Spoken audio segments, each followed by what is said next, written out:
And we are live. Welcome, everyone. Thanks for showing up today on this beautiful Saturday morning, at least here in Southern California. I am joined today by my buddy, my good friend, Dugroz from Dugroz Reports, and we're here to get a really nice presentation and a really nice live stream for you guys today. A lot of great questions. Dugroz, welcome. How you feeling today? I'm doing pretty good, Stan. Thanks for having me on. I really appreciate it. I'm also very excited to be here. Okay, you got to do the thing, though, because, your introduction is really important when we get started. So let's do it. Okay. Hi, everybody. Dugroz here with Stan the Credit Frog. All right, I like that. How you doing? Oh, what? Thanks so much for the introduction and the. I love that thing. Every time I see your videos, that's exactly what I think about is that intro. So that's what I'm going for. It's like a little memory tick there. Yeah. So we have some people in the chat already. I want to make sure that you guys can hear me live or loud and clear. So make sure if someone could just let me know that the audio is showing up well for both myself and for Dugroz. Please just let us know in the comments. We have Mr. Warren here who says, interesting because Gold Forex Dining and Grocery, $250 annual fee versus 3x mobile wallet with $400 annual fee. And so that is going to be the question of the day today. That's the big news, is that there's those rumored Amex Gold changes. And we're going to go over those in much more detail a little bit later down the live stream after we kind of cover some of these comments. We have Mojo saying, audio loud and clear. Good. Thank you so much. Ron saying loud and clear. And the Pan is here, my buddy, the Pan. Audio is good. Thank you so much, sir. Excellent. And so Revolving Battle Fox is good. Tom Garbus is good. So we're all good. Excellent. Thank you, everyone. Great. Michael Wong in the house. Mojo says, good morning, legends. Happy Saturday. Happy Saturday too, Mr. Mojo. And Mr. Xavier is in the house. Welcome, buddy. Xavier? Thanks for coming in. All right. And then Michael Midnight says, I know some say get both, but some of us aren't able to. Plus, Asian markets and restaurants don't take Amex and or also no mobile decisions. So I think he's referring to how American Express isn't accepted everywhere. And he's right. A lot of Asian markets and restaurants that are very common in the United States, they just don't take American Express. And so with these cards, like the Gold card, you have to have a backup Visa as well. And so a Visa, MasterCard. Have you had any experience with this, Dugroz? Do you have Amex taken pretty much everywhere you go, or is there also issues where you can't get them accepted either? It's pretty rare. I'm not like a big time international traveler, and my one big adventure to Europe, I didn't even try to use Amex. So it wasn't an issue. I did have an interesting, funny experience though. When I was in West Virginia last April, I went into like a local shop and save type grocery store, just, one of those little small town grocery stores with like 10 aisles. And somebody had taped a sign to the cash register. There was only one cash register, like this big. And it said Amex and had, like the anti-smoking symbol through it, like no Amex. And I just asked the cashier out of curiosity, who I think was the owner's son or something. He's like, I get not taking Amex, but why such a big sign? He's like, well, I don't like paying 4% transaction fees for one thing, and they take forever for me to basically remit the funds from Amex to the vendor. So it was kind of an interesting insight that apparently there's some angst on the back end with the little guy in Amex. Yeah, I mean, I think that I get where the small business owner is coming from, but I think that having Amex acceptance is something that should be taken into consideration. I mean, I have heard that when you use a Visa Infinite card, there's actually an even bigger transaction fee as well. So sometimes when I get a little irritated, I pull out my Visa Infinite card, which is almost always the US Bank Altitude Reserve, to just do that mobile wallet situation. But I mean, yeah, everyone has that experience where Amex is not accepted. And so it's not a card you can really keep as a sole or a single card, which is unfortunate, but that's the way it is. Probably depends on the type of business and the place. I mean, I'm guessing not a whole lot of people in Davis, West Virginia are whipping out their Amex or their Chase Sapphire Reserves. There's probably a whole lot of Freedom Flexes and Capital One cards and Credit Ones and that kind of stuff. Yeah, absolutely. If you're used to only paying a 2% fee, 3 or 4 would be quite a hit. Whereas if, you're at the Crystal Tree restaurant in downtown New York City, that might be a little different. Absolutely. All right. So next up we have Mr. Tarek Gaines is in the house. Stan Dugroz helped with my Rona Blues. I don't know what the Rona Blues are. Do you have an idea, Dugroz? He's recovering from coronavirus, maybe, and has to Oh, stay at that's home. that. Okay, the That's my Rona. guess. I see. Got Sorry, it. Tariq. Well, sorry that you are having that Rona. Hopefully, we wish you you can get better, and hopefully, we wish you all the best. We have Kasky saying Dugroz is the best. Thanks, You are the Cask. best, Dugroz. Appreciate it. And Xavier is all about the Dugroz here. We all love that. There's 2 Xaviers. It's very confusing. Okay, so let's see. Mr. Kevin Wynn says, what do both of you do when you hit a welcome bonus? I mean, spend it or save it. I'll go first on that one. I personally, depends on what I want to do. I try to save it, but oftentimes when I apply for a welcome offer card, I have some kind of redemption in mind already. And so unless I'm saving up for like a honeymoon or some other big trip that requires multiple welcome bonuses, I tend to spend it immediately. Again, unless I have to do more to get more points out. And so that's what I do. What do you do? There is no set rule for me. I guess I would say I lean a little more towards save it, but that doesn't mean I'm going to hoard it forever. It just means, if I got 100,000 Amex points, I know I'm going to use it eventually. It's just a question of where.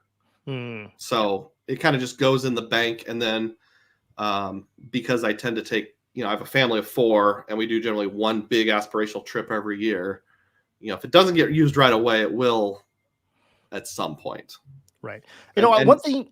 My points go down not much at all. And then all of a sudden they'll drop a ton, $250,000, $500,000 all at once. Okay. Yeah. One thing I noticed on your channel, and you'd say this a lot, and I actually have a lot of respect for you with this, is that you really do a good job looking at all your points, look at all your cash back, and only using those things for your travel purchases, including this new laptop you just got.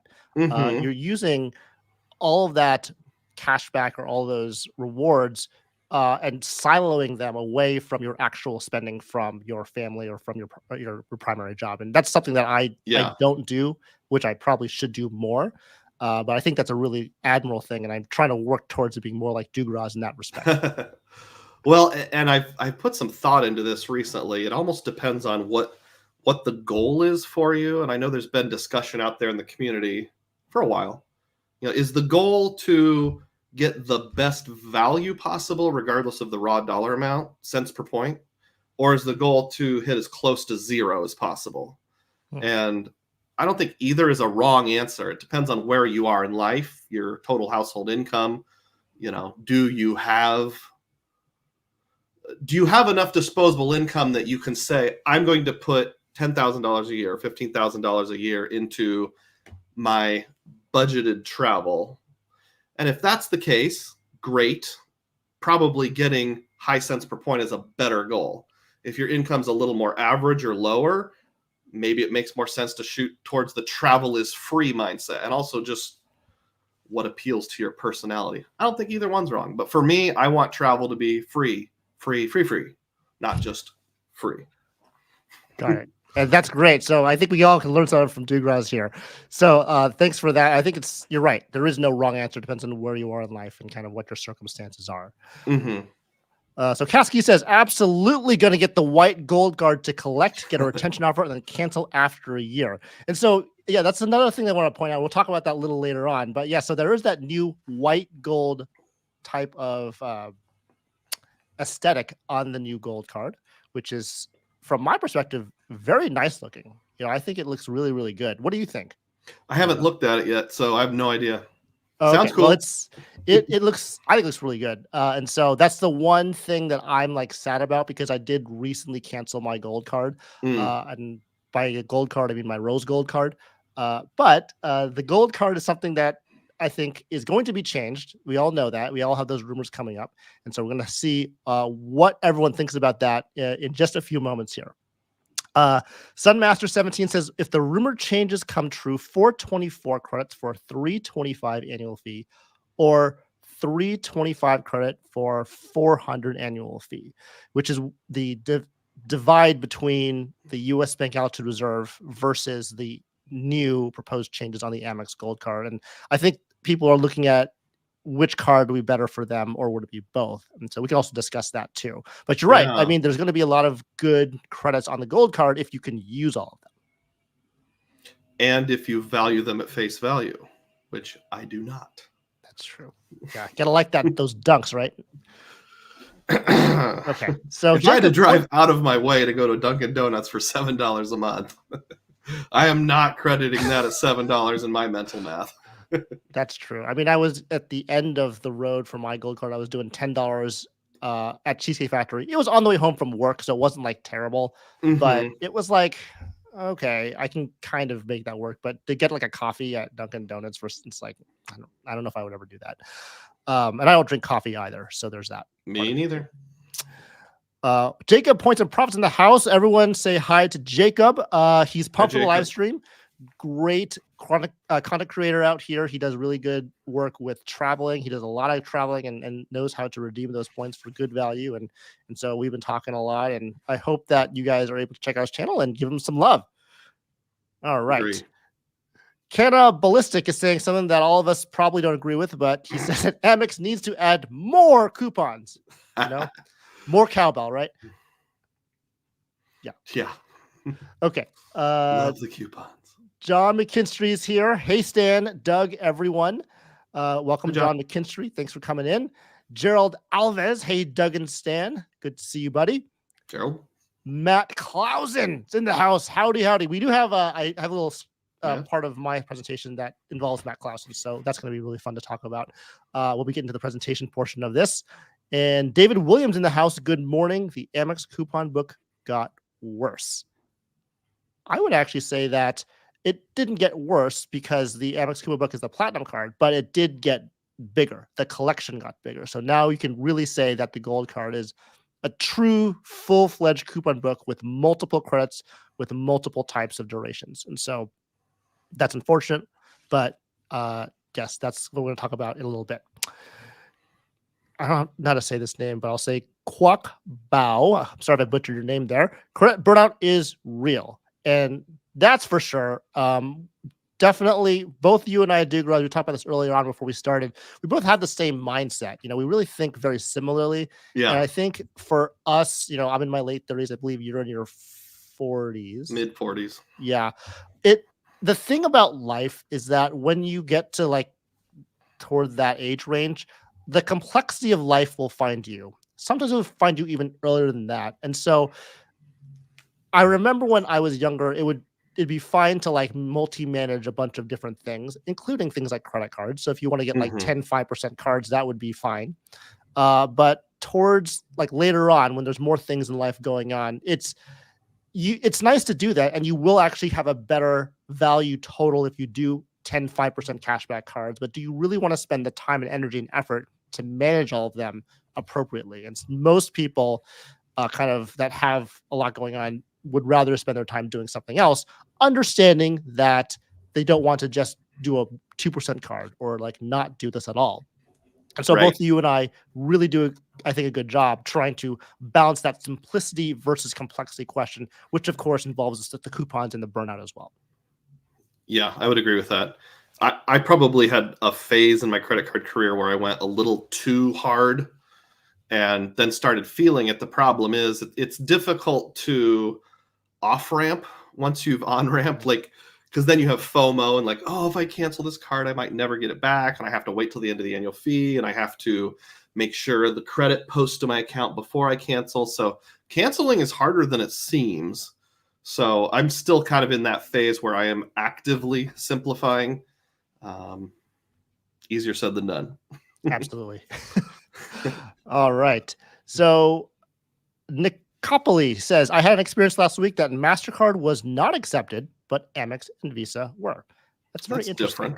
Different. I tried to make a charge on my business card for the polling software that we're using today. And it was a MasterCard. I couldn't get it to work. It was a Bank of America customized cash rewards. It kept declining my card. And so I don't know if that had to do with the CrowdStrike situation from yesterday. Yeah, maybe. But I was like, I've never had a MasterCard issue before, but maybe there's something new that's going on with MasterCard that we're not aware of. Huh. Yeah. Sunmaster17 says, I can confirm Visa Infinite transact fee is actually slightly more than Amex cashback cards. And so, yeah, you want to stick it to those merchants that don't take Amex, just use your Visa Infinite card. Okay. The And I pan says, wonder. oh, sorry. Go Oh, ahead. I'm sorry. I have heard even like Apple Pay adds like a 10 basis point on top of that. So if you use Oh, your US okay. Bank Altitude Reserve, you're really raking them over the coals. Oh, that's true. That's an extra. Well, that's good to know.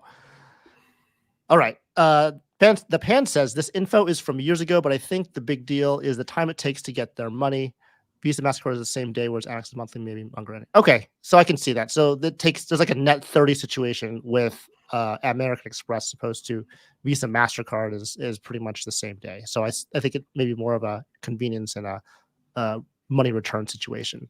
Yeah, the grocery store guy made it sound like it takes a month. Okay. Well, there's your data point. My buddy traveling with LV is in the house. What up, Stan? Good to see you. I saw on your Instagram you've been traveling a lot, and so hopefully you've had some good travels and some good time away from home. TH says Dugroz is the man. Love his perspective on points and miles. I think I meant perspective. Not always You know what about he meant. Maldives and Bora Bora. Both of you keep up the good work. Yes. So I think it's nice that, like you said, you're the average American, right? That's what you say on your Yeah, channel, is that you're the absolutely. one that takes that, you're a family man, you take your family to one big trip once a year, maybe like smaller trips multiple around the year, but Mhm. you do that, you have that way about you where you can really make it very realistic from that perspective. Yep, nothing wrong with going to a cabin in Wisconsin or Arkansas or something like that. Absolutely. All right. Well, one more question here. Matt Labau says, is chasing status worth it to you if you're a leisure traveler that travels 8 to 10 times per year? I think we have to clarify that too, because its status could either be airline status or hotel status. And so do you have any initial thoughts about this? My answer is no, because that's me. I Okay. don't chase it. Now, let me clarify. To me, chasing status means I have to take multiple steps to get there. So, like Hyatt Globalist would be an example. You can take some shortcuts, but you're gonna have to stay at some Hyatt hotels. And I'm not going to stay enough to earn it naturally. So I would have to modify my behavior so much. I don't think it would be worthwhile. Now, if it's a status where I can just get it, like if I get a Hilton Surpass, I automatically have gold status. That's worthwhile. All it takes is 1 or 2 stays and it's more than paid for itself. But I don't want to chase it. I just want to push a button and get it. I see. I can agree with that too. I would say that I would never get status the normal way where you fly a bunch of flights or you pay a lot of money with Mhm. Delta or you stay at a bunch of hotels with whatever the hotel status or the hotel ecosystem is. But I am okay with being like, I'm going to get the Marriott Bonvoy Brilliant and getting platinum status right away. I would Right. do that. Right. And so I think it depends. If you travel 8 to 10 trips a year, that is almost once a month. And so if you repetitively go to like Marriott, you repetitively fly on United or examples like that, I would just say that you can look into the cards that may help you make that travel experience better. But I think chasing status is something that I wouldn't necessarily do, although status does help make that travel experience that much better if you're traveling once a month. Yeah. And as with everything, you just got to do the math. I mean, most of those cards in the $99, $100 annual fee range, you can get your value pretty easily, especially a hotel card with a free night certificate. I mean, do you ever see a hotel for under $100 a night nowadays? I don't Mm, think I do. I know Anthony stayed at a $60 hotel not too long ago, but I don't think that comes up much. So it's, yeah. if it's worth it and you're going to break even automatically from the built-in benefits, and then any status you get on top of is just icing on the cake, like IHG is one. I got a free upgrade at the Intercontinental, just that $99 annual fee, and I'll use, I will break even because I've got the free night. That's worth it. But again, that's not chasing. That's just I push the button, I applied, and I got it. Yeah, I can tell you that there's no $100 or less hotels in my area in Southern California. Maybe some motels, but like definitely not hotels. Yeah. Um, so we're going to move on to our presentation just to get started here. RemGB does say, hi, Stan and Doug. Looking forward to participating in polls live this time, which is great because we're going to be doing that just about now. So we're going to go ahead and get started with the presentation. See if we can get this here to go in. Perfect. And so thanks for coming in. There are some people that wanted to leave their love on the community post, so thanks for that. We have Dong Kim saying, can't make the live, but definitely looking forward to watching afterwards. Robert Jarrell, thank you so much for being a member. I'll have to catch this one on the flip side. Have fun. John, as we all know, had a death in his immediate family or friends, and so we wish him well with that. He has to go to a funeral today, and so he said he's looking forward to seeing this one, though, for sure, and it's going to be awesome, and hopefully he is right. Ryan says no way. He's excited that Dugroz and I are together on one screen, which is very cool. So that's awesome, and I'm super excited for that too. And oh my god, I can't say this. Get Sugeten Show FTW for the win. Says the collab we've all been waiting for. I've been saying get Shugaten shot, but I think I added a T in there that doesn't exist. Sorry about that. Yeah, I can see where you got that. Probably much better phonetically pronounced than what I just said. So that's good. So let's go ahead and go to our first slide. And this is the polls that we're talking about. So if you saw me last time that I was here with my live stream last month, I incorporated this live polling. I think it's really cool. And there's about 100 of you in that live stream right now, which is excellent. Before I actually get forward, just if you don't mind, just don't forget the like button if you're getting value, because that really does help propel this video out to other people, and they can discover the beautiful world of credit cards as well. And so while you're here, just go ahead, tap the like button. Really do appreciate it. But with these polls, the live polling, what's really nice about it is that we get to hear your exact live comments about what our questions are, and they are actually done in a way where we talk about a topic, then you guys get to vote on what you think your response is. It's all anonymous. All you gotta do is go to menti.com and enter the 8-digit code below, or scan the QR code as well to get automatically get in. Once you're locked in, you're locked in, so you can go ahead and I'll be able to move the polls forward so you can see what that looks like. And so if you go ahead and log in right now, you can see that this is the first question that we have, and all the questions are typically going to be questions that are subjective, opinionated, except for the first one.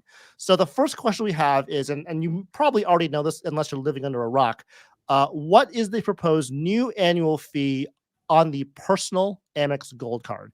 And so I'm going to move the slide over, and 1, 2, 3, and here we go. So now we can see the live polling, and you can go ahead and join. I'm going to join myself because I haven't had a that's chance really to do cool. So let me I'm do trying that it right now too. Again, what is the proposed annual fee? Once you lock in your answer, you cannot change it, just so you all know. This is the personal gold card, not the business gold card. Okay, submitted my vote. Very good. Also, if you want to drop a like, you drop a like on the actual screen itself too. So that's super cool.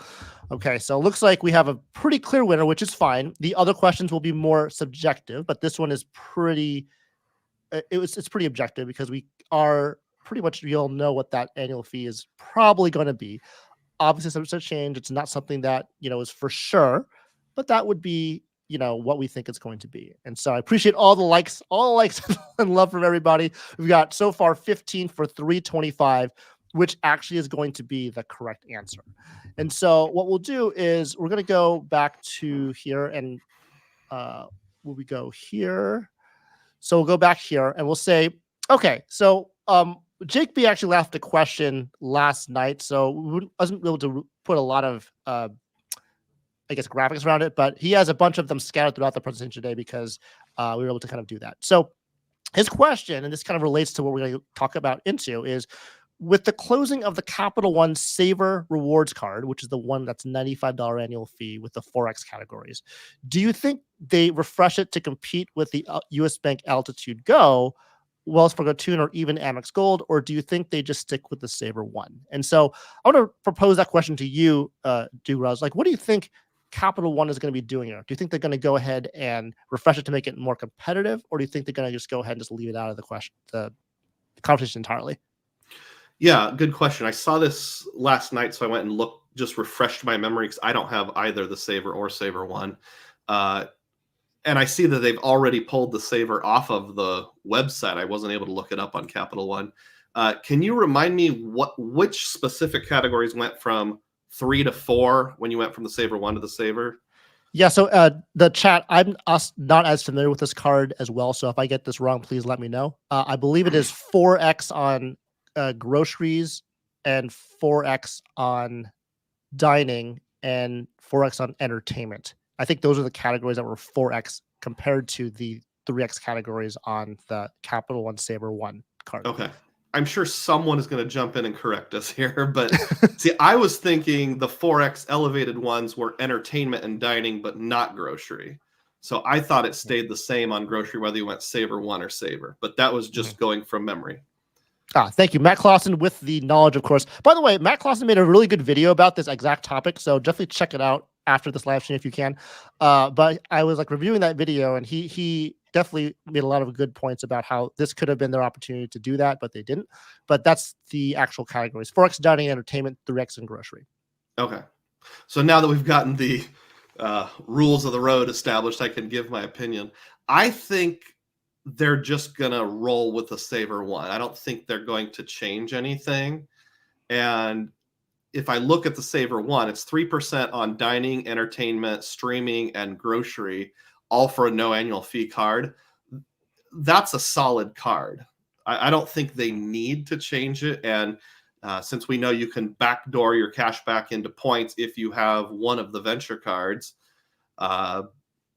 it's pretty solid. And if you think about the stereotypical like Capital One customer, the Saver card was kind of in this awkward middle ground where it's not your like high risk, low credit score person, but it's not fancy enough to be like a Venture X or a Chase Sapphire Reserve. It was just sort of this weird middle ground where it's like a super niche thing. Like, is it worth paying $95 to get the extra 1% on dining and entertainment and not able to obtain it some other way? So if I grab I'll just do the mental math. The break even would be $9,500 a year, right? 1 extra percent. It would be something along those lines. You have to do the actual math itself. Yeah. It's a little more complicated than that, but there's definitely going to be a premium you're going to pay to get that extra 1%. And but in the neighborhood of $10,000 a year, how many people are going to spend $10,000 a year or more on entertainment and dining and want either a 1-card solution or just a 2-card solution? I think it was so specialized. I can see why they're dumping it, but I think they'll just roll with the Saver One because it's pretty solid. Yeah, I mean, I agree. I want to point out with here, Yuri saying that Capital One's not going to compete with Amex, and he's also saying that maybe cancel Venture X and Saver One. But I think those are the only cards that people really want to get from Capital One. From my perspective, there's like the Quicksilver and the other starter ones, but I think kind of our point here, we're looking at the Capital One Saver One and the Venture X as being mostly their top 2 cards essentially. But yeah, I do agree with what you said, Dugroz. It's that when I watched this video and looked at this question, what I thought of was the autograph and autograph journey situation. It's the same thing where you're taking the autograph journey and the autograph. They do essentially the same thing. One has an annual fee with a little bit better multipliers, but I don't think it's enough to really move the needle. Although it's better because it has that 5x hotel category. So that is even better than 4x. It's 5x. But I think having the Saver One is going to cannibalize your want to have a Saver regular, just because it's like not worth it at that point. The Saver One is just too good of a card to have with the no annual fee situation. And so I agree with what you just said. Yeah. And I don't want to open too big of a can of worms here, but something that I think about is, and I did a video not too long ago called like how many of us are there, like how many people actually maximize their credit cards. And regardless of the number you put out, I don't think it's very many. So you and I, every single person watching this live stream might think, well, the Saver One and the Venture X are their 2 best cards. Why would they cancel it? We're not their target market. They're not.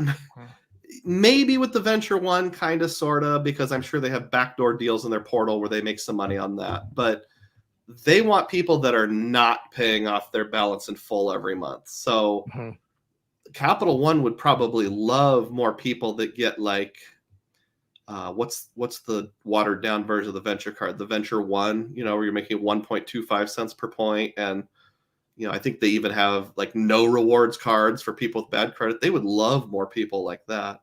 Although with the way, I just read a news article about like banks writing off defaults on unpaid balances is getting higher and higher. Maybe not. Who Mhm. knows? But I still think we're not the target demographic. Yeah, I think it's pretty clear that you're right. I mean, everyone knows that Capital One, even though they say so in the media, I mean, they have a specific target audience. That target audience is definitely the subprime market.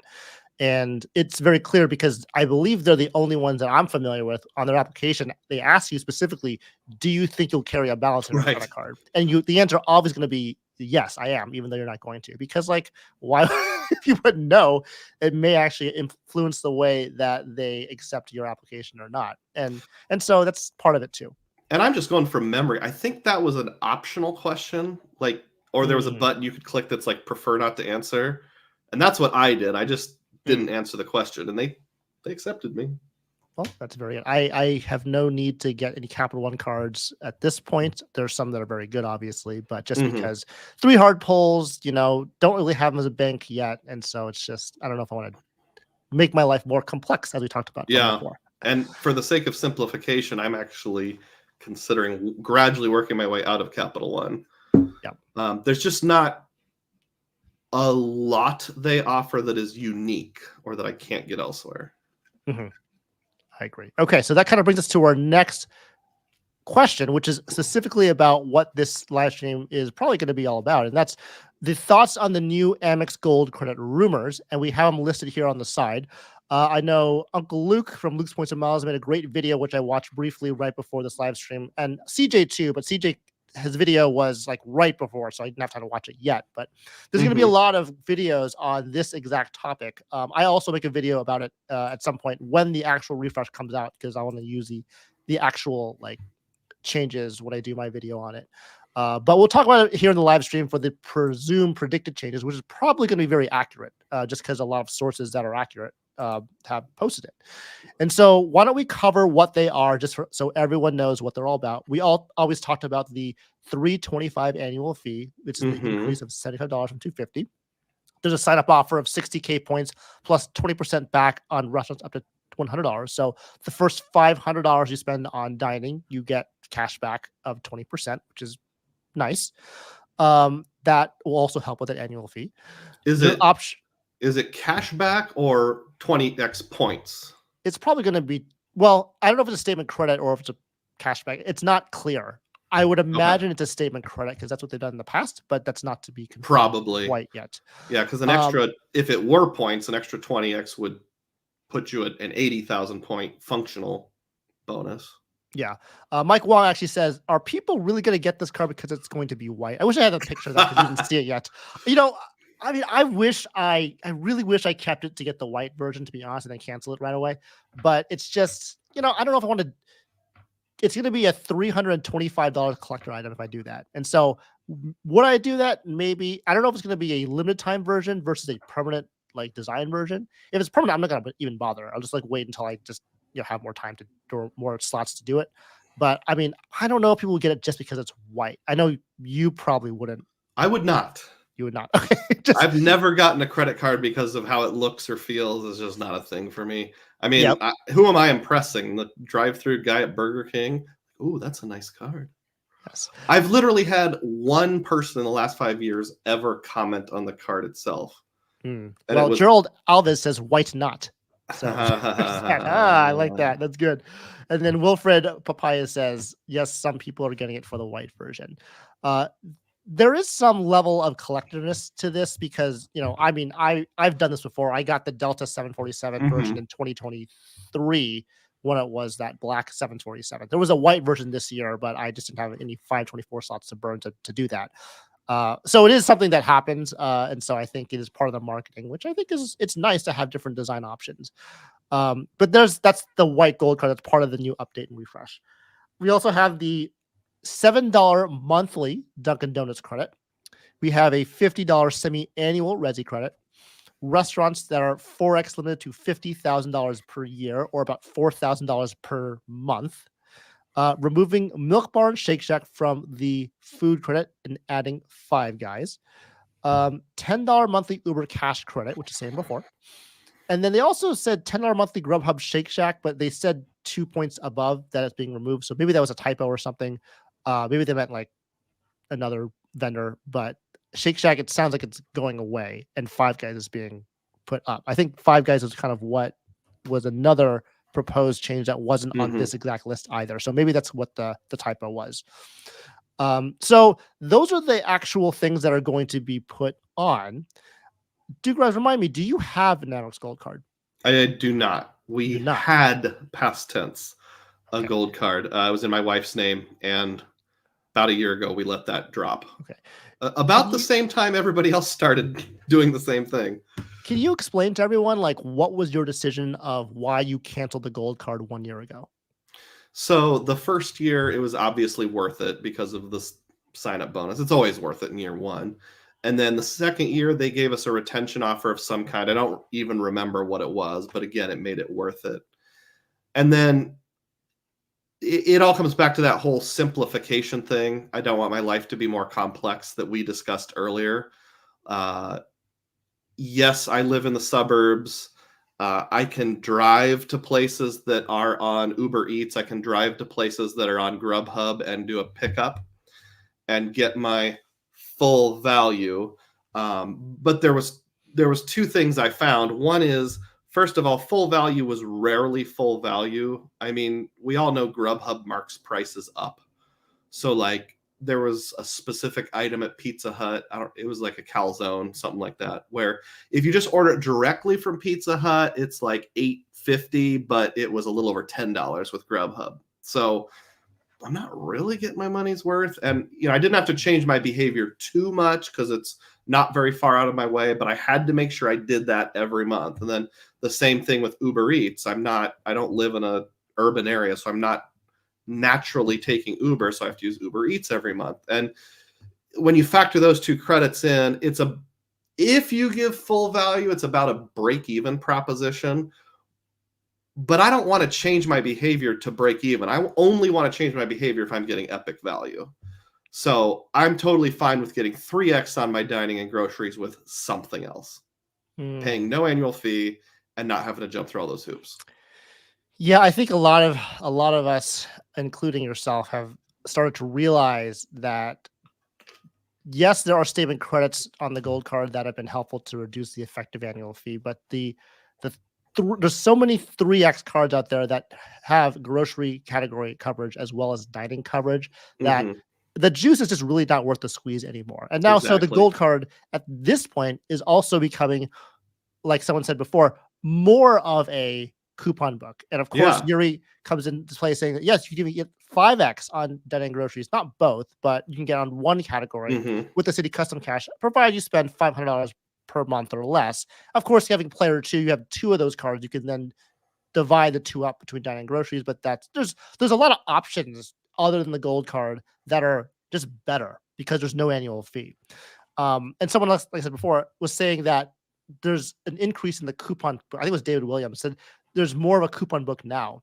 And it's true because we're going from 2 monthly credits to 3 monthly credits and a semi-annual credit. I think we looked at the Resi credit, which is semi-annual, and then there's a Dunkin', there's like the Five Guys, and then there's like the Uber credit. The Five Guys, like the $10 dining credit for the certain merchants. So now you've made a card more expensive. You've added more statement credits. So you're paying for a card that is more complicated and I would say just less valuable because they really just capped your multipliers at that point. So it is really a niche card if you really want to earn on those 4x categories. Like you are pounding out spend on groceries, you are pounding out spend on your dining, then I think it'd be fine, right? Because that's kind of what this card's all about. But if you're not doing that, you're not spending not spending $2,000 a month on groceries, not spending, $4,000 a month on dining, this card is probably not going to be you. And I love how Uncle Luke put it in his video. He said that for 99% of the people watching this video, it's probably not going to be for you. Yeah, I think there's some exceptions. Like I know Chad from Chad's Money Minutes has said multiple times in his office, I don't know if this is still the case, but at least for a period of time, he would order lunch every single day, go pick it up for the whole office, and then people would just reimburse him. So he's probably running $1,000 a week through that gold card. If I was in that situation, I would keep it too, but most of us aren't. Yeah. And then I look at the $50 Resi credit. Well, if you live in New York City or Los Angeles, great. But if you live in Des Moines, Iowa, there are 2 Resi restaurants in a 50-mile radius of where I live. And they're both restaurants that are inconvenient for me to get to and not a place I would naturally choose. So that credit's almost meaningless for me. What about you? I see. Yeah, I mean, the Resi credits, I don't live in an area where there's a lot of them. I live kind of more inland in Southern California, so not in direct LA. And Mm-hmm. so, again, I've never really used Resi ever. I don't I never have. like use it, and so I know people in big cities probably do that, but I haven't in my daily life, and so it doesn't really affect me. It just Mm-hmm. gives me one more thing I have to like try to use every 6 months, which is, it's if you have just the gold card, maybe that's fine. But what I found myself in was I have the platinum card, I have the business platinum card, I had the gold card, I had the business gold card, I had the Bonvoy Brilliant card, and they all had their own like credits, or the monthly, Mm-hmm. like, quarterly, semi-annually, and it is very overwhelming at some point. And so by making this gold card even with more credits, now there's more stuff to figure out. And thankfully, I've canceled this card a long time ago. And even L-Man Gaming says he cancels his gold card if he wants to go too, thanks to my video. And so I'm glad that people are starting to realize that there may be some alternatives to Amex if it's not really right for them specifically. The gold card also does have that hotel collection. So Sunmaster does say, do we have any thoughts on the improved THC benefits, which is not marijuana, but it is actually, the hotel collection. They have early check-in, late checkout, and free breakfast for 2. I don't know if I have to look into that because I didn't see that. Maybe that was recent with this Yeah, I didn't proposed either. changes. I used Hotel Collection very recently, and they had $100 dining credit where I went to when I went there. So that's what I'm familiar with. They have early check-in, late checkout, but they didn't offer either of those to me at the place I went, which was the Mandalay Bay in Las Vegas. But maybe to some other hotels in that collection, that's possible. Have you used that before, Dugroz? I don't think so. So just make sure my memory's correct. Fine hotels and resorts, you can do a 1-night stay, but I think this one, THC, you have to do a 2-night stay or greater. Is that right? Yes. Okay. No, I've never used it. I've only used the fine hotels. Okay. And only once ever. I think the 2-night stay minimum is specifically for using the $200 platinum credit to have that apply for it. But I think you can still use hotel collection for just 1 night, from what I can recall. If I'm wrong with that, chat, just let me know down in the chat, just because I'm pretty sure that's what it is, but I can't remember off the top of my head. I can't really envision myself ever using it if I didn't get the $200 credit. So I can barely envision myself using it with the credit. But because like I said, I like the joy of free. So it would have to be really close to $200 for me to be attracted to that. Yeah.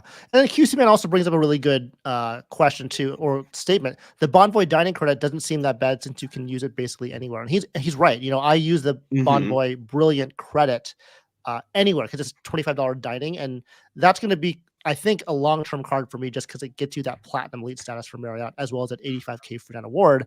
Is the monthly credit annoying? Yes. But at least it's not limited like the gold card is. And so they're really funneling you into a certain type of restaurant to go to, and also Dunkin' Donuts, which is kind of interesting. Even the fact that it's $7, that's a weird number. I don't know if they calculated like what it would cost to get a small coffee with tax and whatever, what that value would be, but it's still very random. It's not 5, it's not 10, it's 7. So I don't know what the reasoning or purpose of that was, but well, and I believe the Blue Cash Preferred and the Blue Cash Everyday is also a $7 monthly benefit on Hulu. So maybe they're just kind of keeping the tradition alive. Keep the tradition. Sunmaster17 also corrects me. He says, no, you cannot. You need 2 nights to get any of the hotel collection benefit. So I stand corrected. So you need, like you said before, Dugroz, need 2 nights to get them. Clinton MacArthur says he's debating on canceling to the point where I just applied and was approved for the Blue Business Plus card today. 30 welcome offer.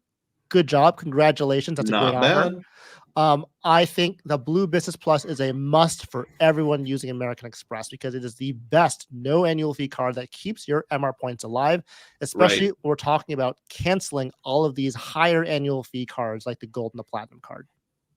Right now, that's the only Amex card my wife has is the Blue Business Plus. So it's just clinging on to those 200 or 300,000 points that she has, making sure they don't go anywhere. Yeah. Okay, so there are 140 of you in the chat, so thank you so much for being here. I do want to just go to our next slide here, which is going to be a poll. I want to hear from all of you about what you think about the Amex Gold Card proposed changes. Again, please don't forget to hit the like button if you're just joining us. That really helps out the video and the live stream. So definitely hit that like button if you're getting value from this. I'm going to put up the ticker now, as well as put on the question on the stage. Please, I believe you should be able to see it now on your screen. Let me see if I can get that here. And let's see here. I will go ahead and move over to the question right about now.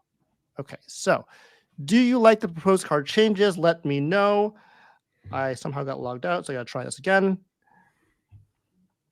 Looks like it's pretty even so far.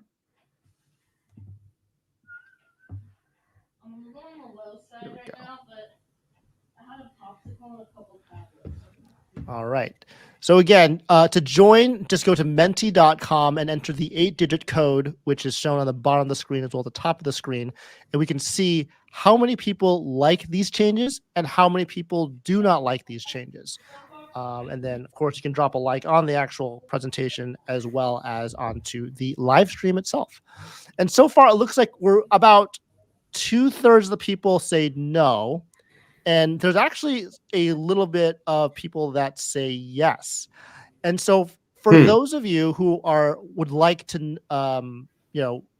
share with the group why you think the changes are good, I think that would be very helpful for a lot of us to know why you actually think they're good. Because right now, all we're hearing, and this is just proposed changes, everyone, from what I've heard, thinks that it's bad.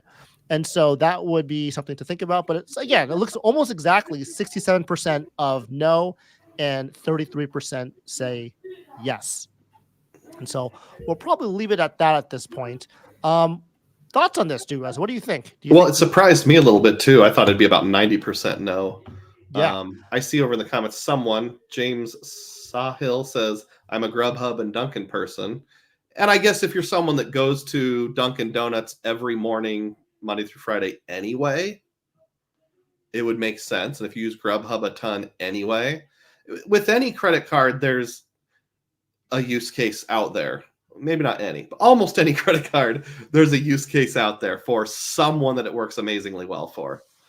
So I don't want to disparage anyone who does like the changes by any means. Yeah, sure. But it doesn't fit me.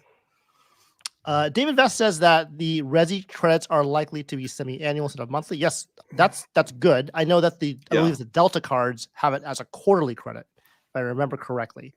But I have to think back again. I can't remember. But it would be much better as semi-annual than monthly, because monthly is it's a lot. It's just you'd have so many monthly credits on that Gold card, it'd be a little bit too much. We do have a someone here saying Cartosis87 says that he likes it because the refresh is inevitable. And I'm glad it wasn't a monthly Resi credit. I also have a Dunkin' down the street and go regularly. So that's good. I think a lot of people that use Dunkin', which I would imagine being mostly in the Northeast because that's where they're based, and there's a Dunkin' like literally on every corner. I think that'd be a good thing for them if they use that. Now, the question I have is, are those individuals going to use the Dunkin' credit all the time at Dunkin', or just for that one credit, right? And so I would hope that we just use it for the one credit. But I think what Amex wants to do is make this Gold card more of a psychological thing where you just instinctively reach for your Gold card when you go to a coffee shop. I think that's what they're trying to do, because you don't want to carry so many things in your wallet. And so they just say, well, just go ahead and just do it that way. And so I don't know what that's going to look like. It's going to be interesting how people that actually use the Dunkin' credit, what that looks like for them as well. But we'll have to keep that in mind for sure. Let's see if we have any more down here. A thought that I had is, I get what the last commenter's saying. On the other hand, I don't want to give credit card companies credit for screwing up less bad than they could have. I feel like you get what I'm saying? Like, well, they could have made it even worse. They only made it a little bit worse. Yeah. It's like, well, you know what? I'm going to go find a credit card that's better, not slightly worse. I can see that. Matt Clausen says $84 a year for Dunkin' doesn't cover a month of my partner's Dunkin' spend. So Matt Clausen goes, or his partner at least, goes to Duncan. And so there's that. QC Man does say Delta cards are monthly. Just like Jose Marzan Jr. says the Delta Resi credits are monthly outside NYC and LA. That's trash. I agree. I mean, there's tons of Resi restaurants in those big cities. There's no doubt about that. But if you're not in those big cities, like, you're not really going to be using that. So there's that. Warnick does agree with us that saying Amex wants that us to overspend. For example, $7 a month, you're going to overspend in money. And it depends on where you go to for Dunkin'. If you just get like one small coffee, I don't know what the prices of coffee at this point, but I'm sure it's around $7. But I can see coffee going higher than that if you get like a bigger, medium or large size, or adding a donut or something, or some kind of pastry. It's going to be part of like, it could be definitely over $7.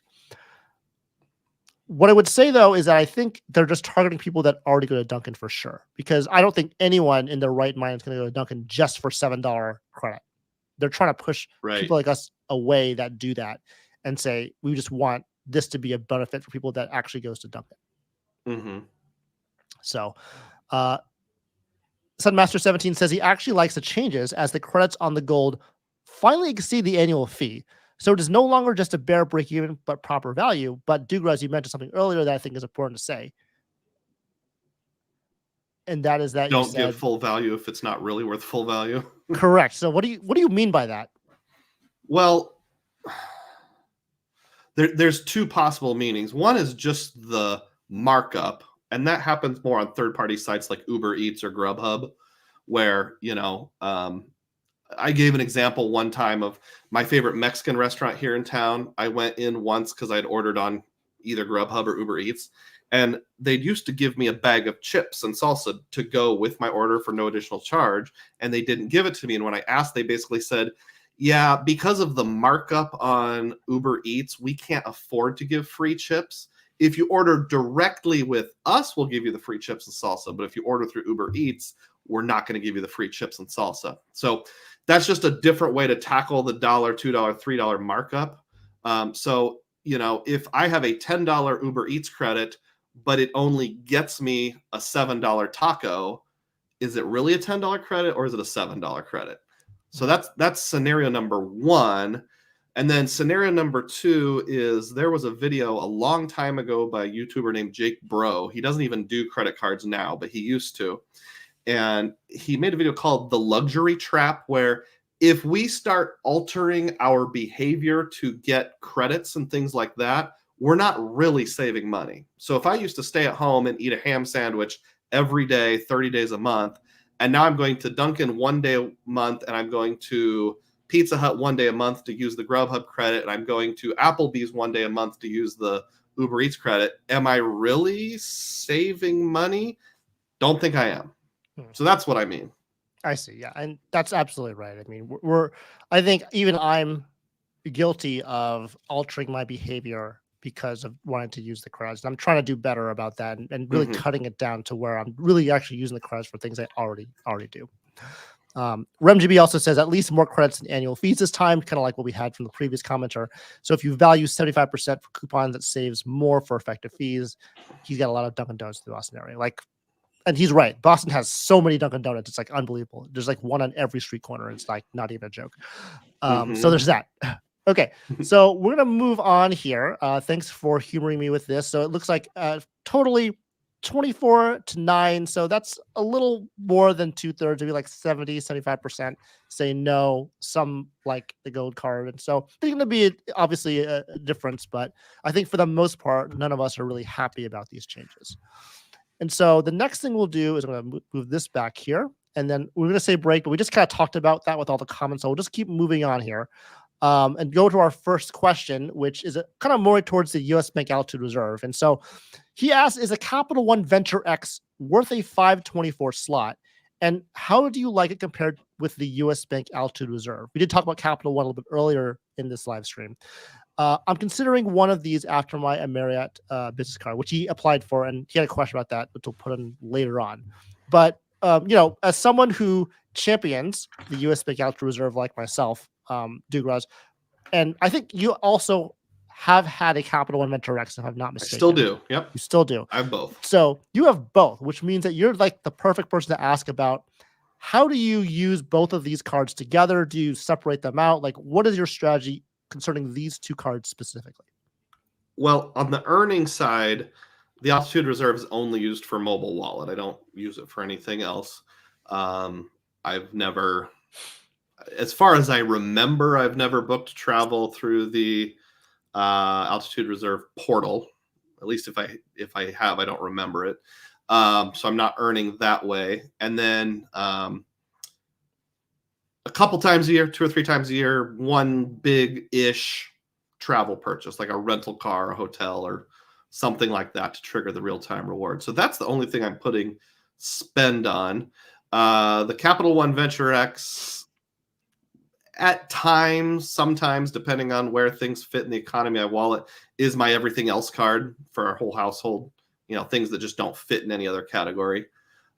So I have also found my wife is an authorized user on my Venture X card that it's easy for her because she just doesn't like using mobile wallet. I don't know that I can really give a good explanation of that, but some people just prefer to have a physical card. So, to say, here, honey, just use this on everything. And yeah, I might miss out on 1% on groceries or 1% on dining occasionally, but it's a good one-stop shop, I guess, for us. It's kind of a love-hate relationship with the Venture X. Like, sometimes I love it, and sometimes I'm like, why do I have this? A City Doublecast would do the exact same thing. So I keep debating that in my mind perpetually. My annual fee comes up, I think, around February 1st. So I've got just under half a year, or right at half a year, to decide. Okay. Yeah, I think it's a good way to think about it. I think with Capital One, it's more the lounge access that makes that annual fee more palatable. Oh yeah, I I think forgot if you're about that. using the Capital One just for 2x, that's kind of where you're just like, well, I could just use a City Double Cash and like that's whatever, right? So, but Mm-hmm. it sounds like it's fair to say that you use the Capital Adventure as a catch-all with the reserve being for mobile wallets. That's Yeah, 100%. about how you okay. That's exactly how it Yeah, goes. I mean, I think that everyone should have a catch-all credit card. If you are thinking of getting the US Bank Altitude Reserve, there are clearly going to be situations where a mobile wallet is not accepted in Mm-hmm. when you buy things. Now, fortunately for me, my wife has been very good about mobile wallet. She didn't actually use it, but I taught her how to use it on her iPhone, Mm-hmm. which is not super difficult, and she does it, and it's great. So we were able to get those 3x mobile wallet categories on almost everything. Good. Maybe I need to And renew my efforts yeah. in the future. And then, we don't use the Capital One. We actually use the Bank of America Primordial Elite, which is the 2.625x with the Platinum Honors boost, which is the same idea, just a different card. Yeah. Um, and so I think the point is that you should definitely have some catch-all credit card, whether Mm-hmm. it be that card, the Capital Venture X, or the City Double Cash. But it's that airport lounge, right? That's kind of like if you use that or not, it's going to be, when you use that or not, because I've noticed myself, I don't know about this to you, Dugroz, but I almost never use my Primordial Elite credit card because there's so many things that I do in my daily life that are mobile wallet or tap to pay Hmm. accessible. I maybe when I like go online, I may once in a while use my customized cash rewards card, which is the red card for Make America, that gets 5.25 on online shopping. And there are some like antique stores or like these novelty shops that may not have tap to pay, but it is few and far between, especially in the Southern California area. And Yeah. so I almost never use that card. So from my perspective to this question, I would just say I love the US Bank Altitude Reserve way more for my use case than a catch-all credit card. And I'm with you. In person, almost everyone takes tap to pay. A notable exception is Walmart. At least the Walmarts in Central Iowa don't take tap to pay. So it's more for the online transactions, like when you're paying a bill, just some miscellaneous random thing that's not going to code as any category that's helpful whatsoever. The dentist, a doctor bill. I pay online pharmaceuticals for my parents, although that's probably a bad example because I can get 3x on pharmacies with the Freedom Flex card.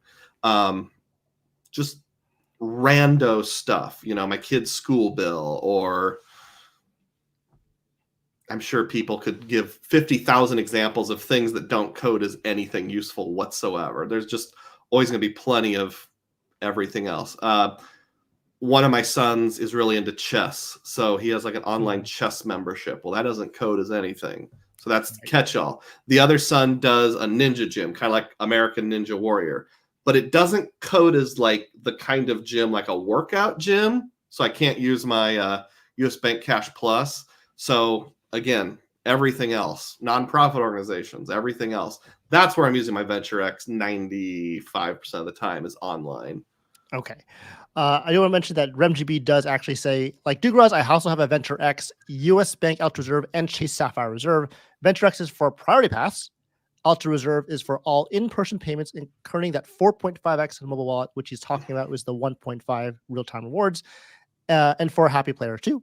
And then he uses the CSR to redeem it 1.5. So he has a really good trifecta where he's using all of the cards to their full potential when he uses them in combination. David Carrero also says the travel benefits are why we love the Venture X. That aspect is very competitive with the CSR or Chase Sapphire Reserve and the Amex Platinum. Being a catch-all is nice, but we rarely use it otherwise. Saver One gets us the most Capital One miles. And, Saver One, again, like we talked about earlier in this live stream, that is the card that earned a lot of those really everyday categories. And so combined for the two of them with the Capital One Duo, I think those are the two most popular Capital One cards, at least in our sphere. But again, I think for this particular question, it's going to depend on what you're looking for. But I think for the both of us, we both really, really enjoy the US Bank Altitude Reserve. Yeah. And I saw a video, it might have been from Jacob's Points and Profits. If I'm wrong, please correct me, Jacob, if you're still in here. He did where it was like these two cards kind of make up like a duofecta for me.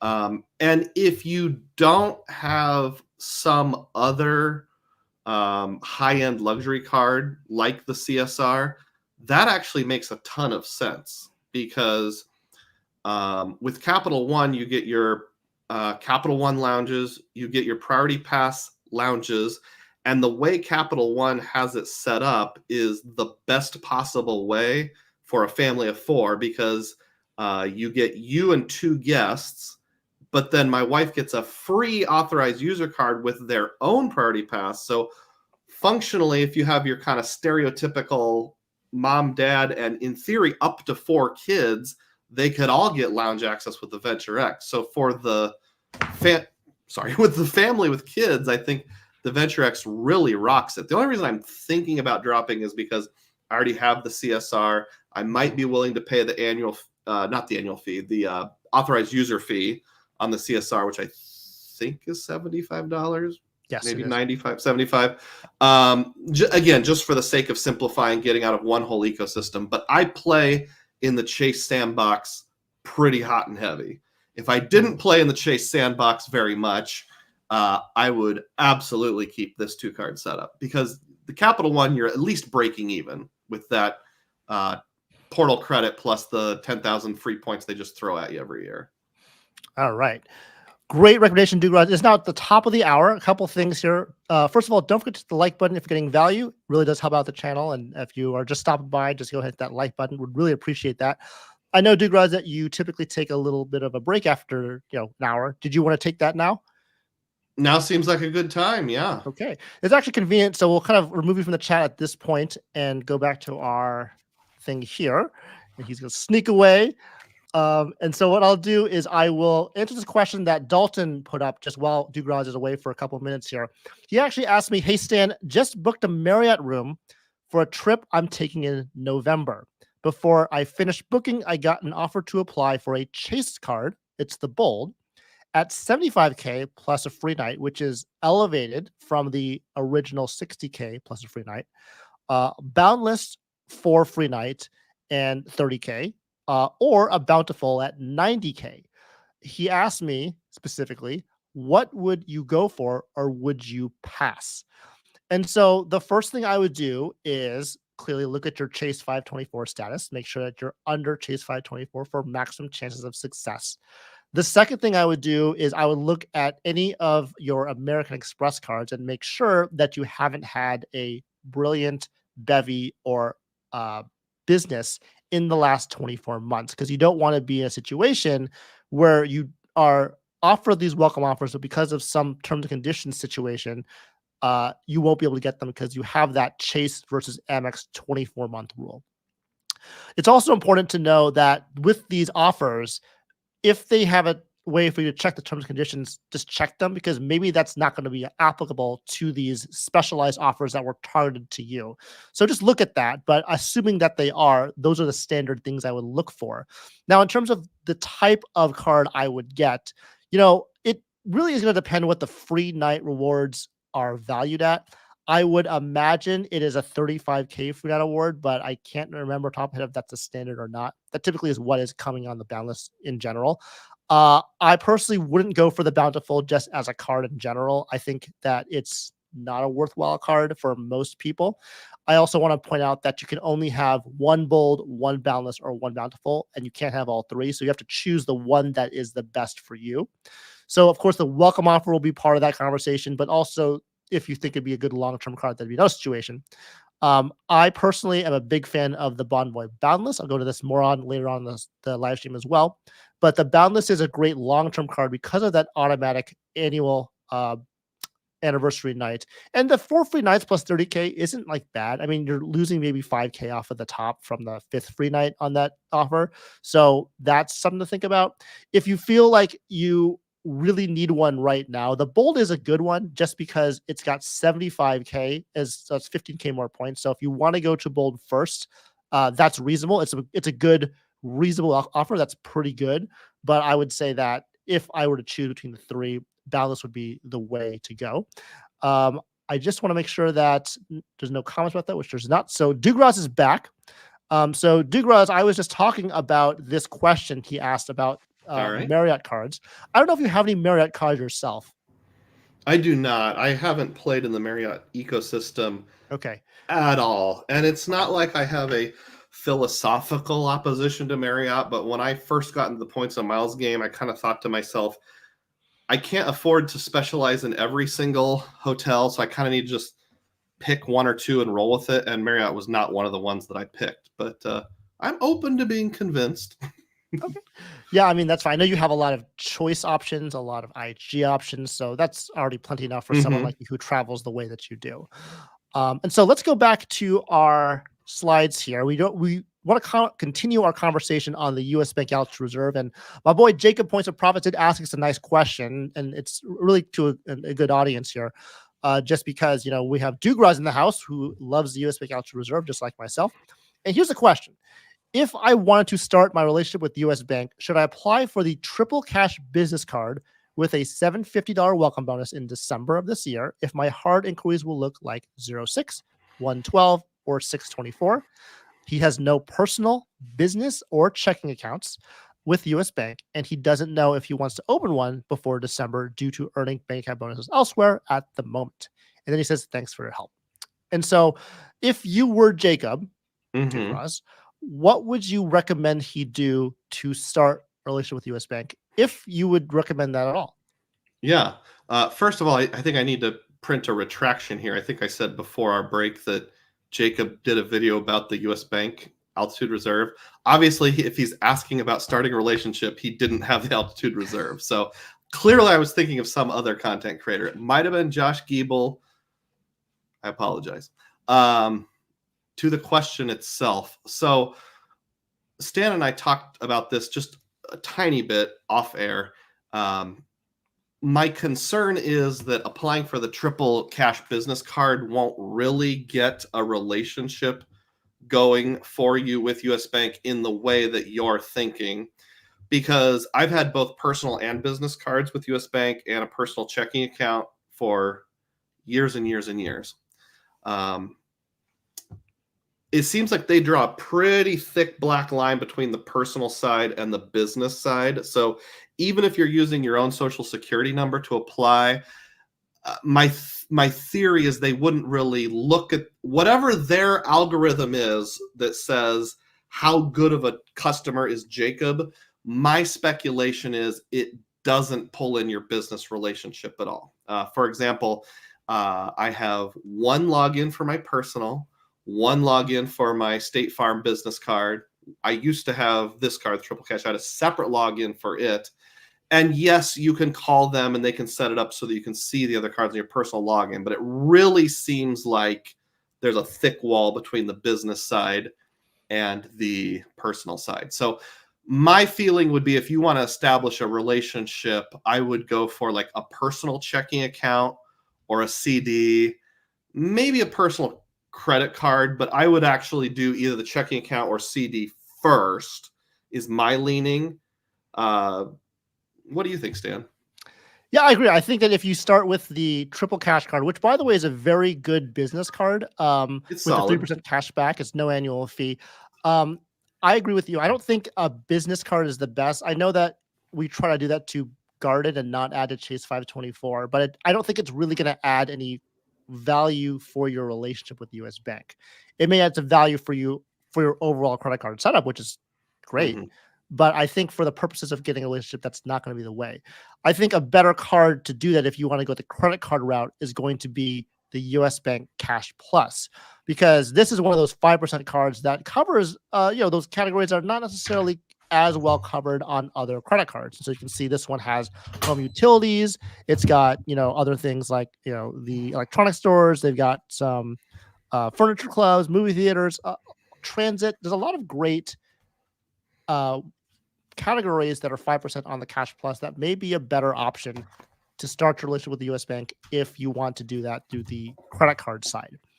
That's what it used to look like, if anyone's wondering. They just changed the design recently. There you go. Yeah, I don't know. What do you think is better? I like this one better, the plain blue. Yeah. I think the one on the screen to me looks like someone made it in 1998 in their graphic design class. That's for sure. It looks like that Sharper Cash Rewards card, which is kind of not a great card. We'll go over that in a moment.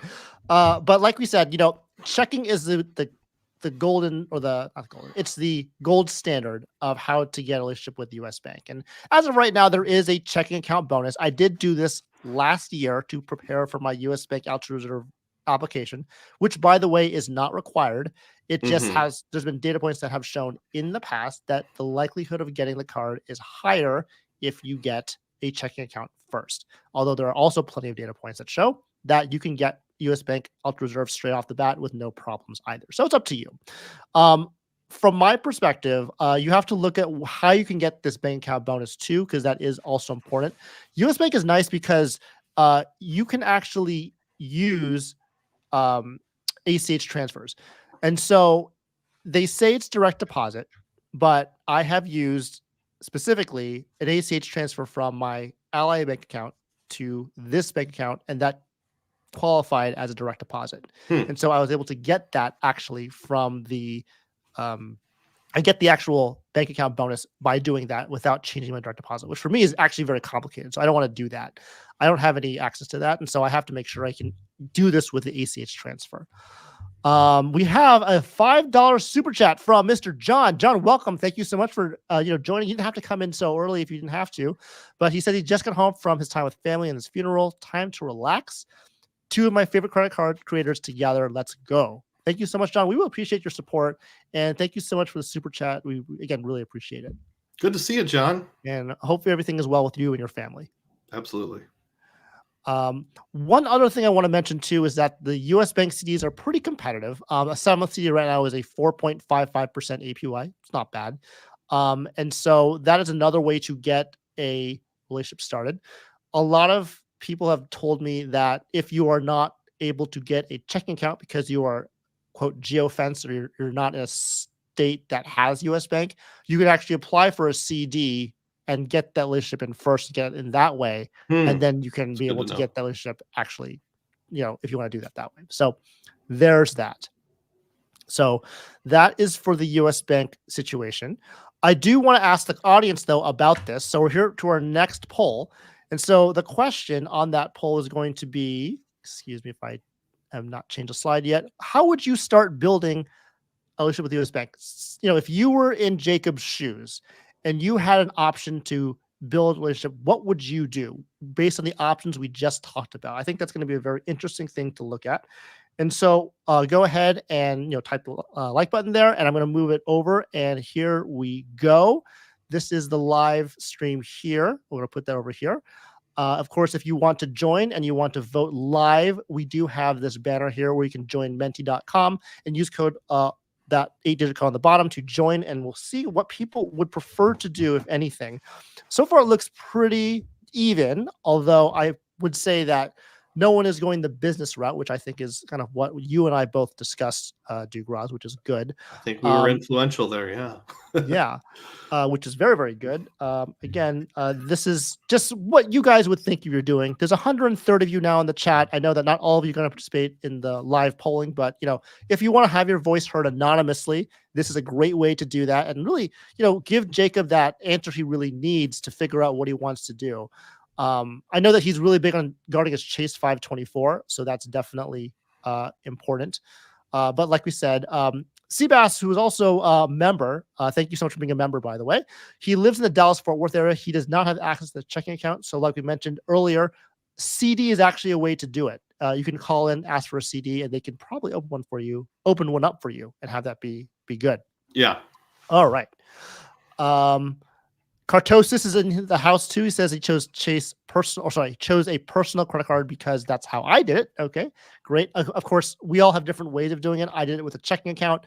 Some people just do it, just apply for a card right off the bat. And this is in probably to get the relationship started for the Altitude Reserve specifically. Mm-hmm. Filmo does come in with a super chat saying, "Dang, super late. What's up, Doug and the Credit Frog?" It's okay. You'll watch a replay. No problem. It'll always be on here for you to watch the replay. Mr. Filmo, thank you so much for being here. Hey, Filmo. Always a good supporter of the channel, both for myself and for Dugroz. And so thank you so much for being here. Okay. RemGB also has another data point saying he got rejected for checking initially as no branch in Massachusetts. And Michael also says you can open a CD account online. So it looks like from this actual poll, we have most people saying they would do a checking or personal credit card, about even. Some would go CD route, but what's nice to know is that no one is choosing business credit card as an option.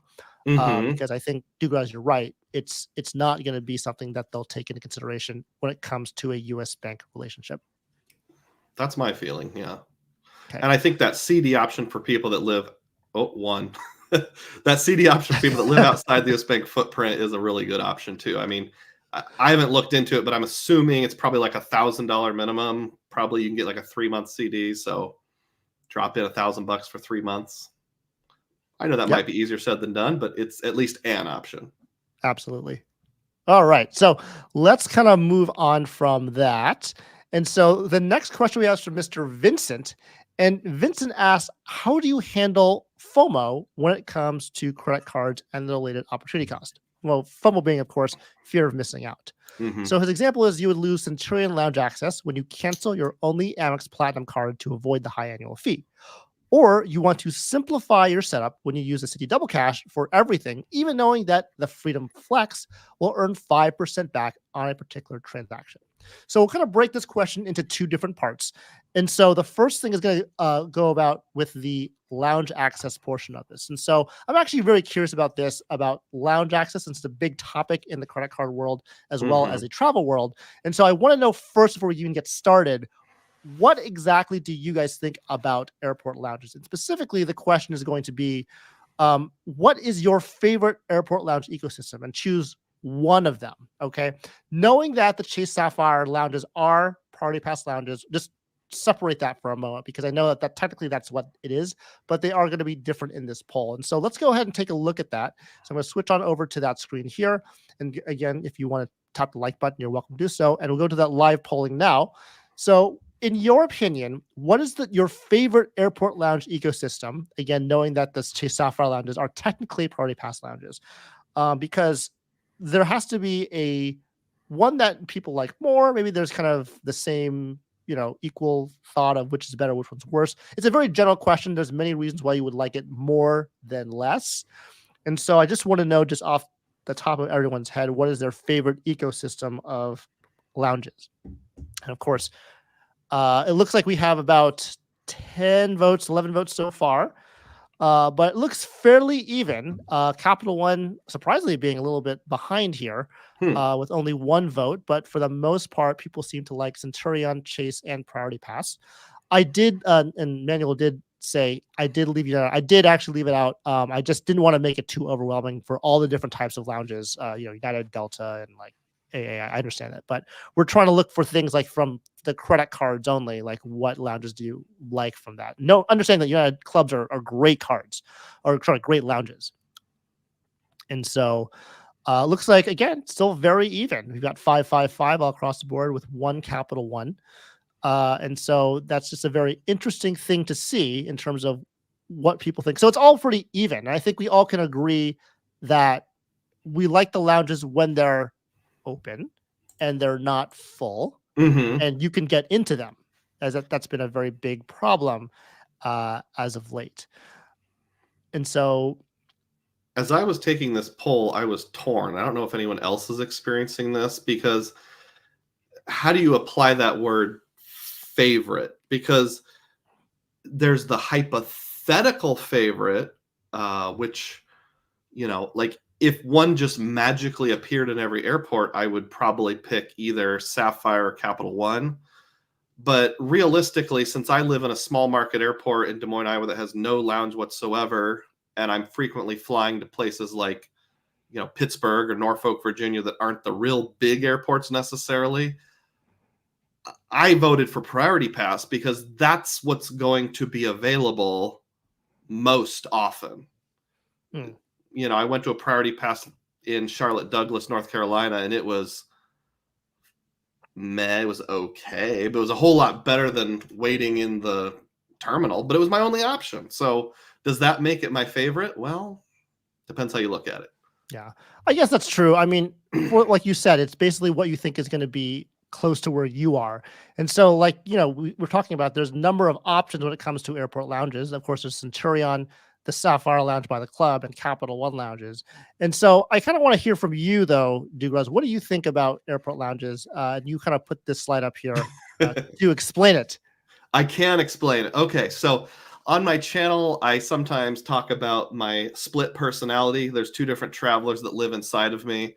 On the left, the guy in the suit is Dr. Dug. He's an upstanding, fine gentleman who's willing to pay for the finer things in life.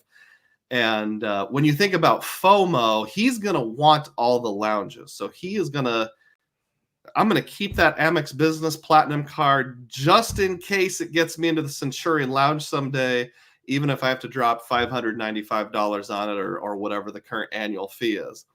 But then the other side of my split personality, and this is kind of a play on the whole Dr. Jekyll and Mr. Hyde thing. Mr. Roz is a country bumpkin hick I just need to save the money.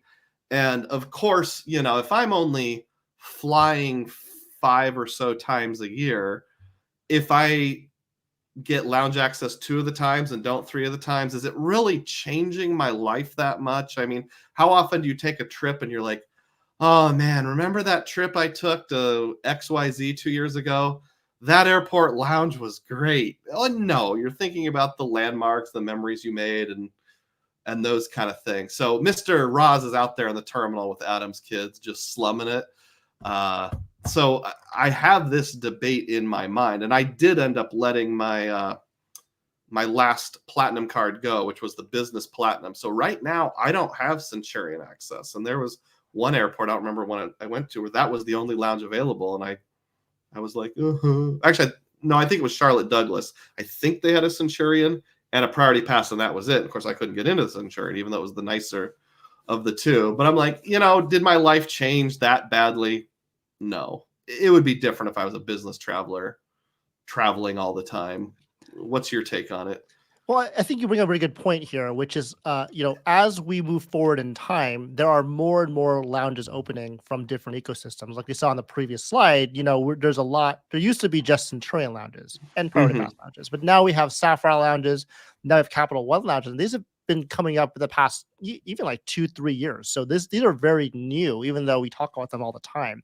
And so now there's so many choices, not only with lounges but also credit cards in general. Did you feel, like you said it already, but did you feel that the lack of Centurion Lounge access was problematic, or were you okay with just a Priority Pass lounge? I was okay with it. I mean, would it have been nice? Yes. $600 nights? No, absolutely not. Yeah. I'll save the annual fee. Yeah, I mean, I tend to agree with you, and I'm starting to look at that myself too, because I have a video coming out about this later on. I think in the next couple of weeks or so. But I'm going to talk about airport lounges and how the market landscape has changed and how that has really led me to really critically review my lounge cards for my in my portfolio. And so this actually David Williams hits on the head here. His airport's Ontario, California, like me. The lounge in Ontario is actually a priority pass lounge, although American Express does get you in too. But it's one of the last lounges I have found that is truly a lounge where it's not that busy. And that may be a reflection of the fact that Ontario is just not a busy airport compared Hmm. to like Los Angeles or those other neighboring airports. But when I go to that lounge, every single time, it's very, very rarely full. It's actually, quiet. There's lots of food. It's not a lot of like things going on. I feel like as I have gone to other Centurion lounges and party pass lounges in bigger airports, it's become a point where it's actually quieter in the terminal than it is in the actual lounge. And it's less chaotic in the Hmm. terminal than the actual lounge, which is really the opposite of what we're thinking about. And so I'm definitely going to look into that more in a future video. But that's what's been my personal, what I've noticed recently when it comes to airport lounges. And how often are you using that lounge per year, would you I say? go to the Ontario lounge at least twice a month, if not 3 times a month. Okay. Yeah. So obviously, if I was in your situation, I would do whatever I gotta do to keep that lounge access open for me. Yeah. Yeah, absolutely. Just as a follow up, Jacob's still here. He says, so the odds of me getting approved for the triple cash right off the bat with no prior relationship probably will be pretty low. I don't think that's true. I think it'd actually be just as, good as what you would think it would be. I think when we talk about US Bank relationship, we're really talking about the altitude reserve. It's kind of like, the city custom cash versus the city Strata Premier card. Like it used to be the custom cash was much easier probability wise to get than the Premier card. But because the Strata Premier is now a new card, it's different now. But I think that's what my thought would be is that you don't necessarily need a relationship for the triple cash card. What do you think Hmm. about that? Yeah, I Taylor? agree with what you said. I think your odds of getting approved triple cash right off the bat would still be fair, at least break even, at least 50-50, maybe better. I think what we were getting at is if your goal is just to get a business card that doesn't hit your Chase 524, by all means, go for the triple cash. But if your goal is either in whole or in part to find that path to the altitude reserve, I don't think a business credit card is going to help. I think you need some kind of personal account, either a personal credit card, a CD, or a checking savings account. Okay. All right. Thanks for coming back, Jacob. I hope we can answer your question about that. So we'll go on to our next. Well, before we go to the next question, we do want to answer the final part of his FOMO question. And really, it's a question in my mind of simplicity versus complexity. We all talked about this beforehand. And, you know, like I said earlier in the live stream, having 10 or 20 5% cashback credit cards optimized for every single category will always win over any other value. Mm-hmm. Just because you're getting the most amount of value out. Now you can say, well, there's cents per point and all sorts of things, but just based off of 1 cent per point value for everything, 5% cards will get you whatever you want. But how many of them do you want to have? Right? That's going to be the big question for you. And so the reason why this game is so fun and you can really maximize it for yourself is figuring out how many cards you want to have, but still get you the value that you want to get in total. That maybe you take some off the top, so you lose a little bit out on that. You miss out, but you're still getting a good value for yourself that works for you.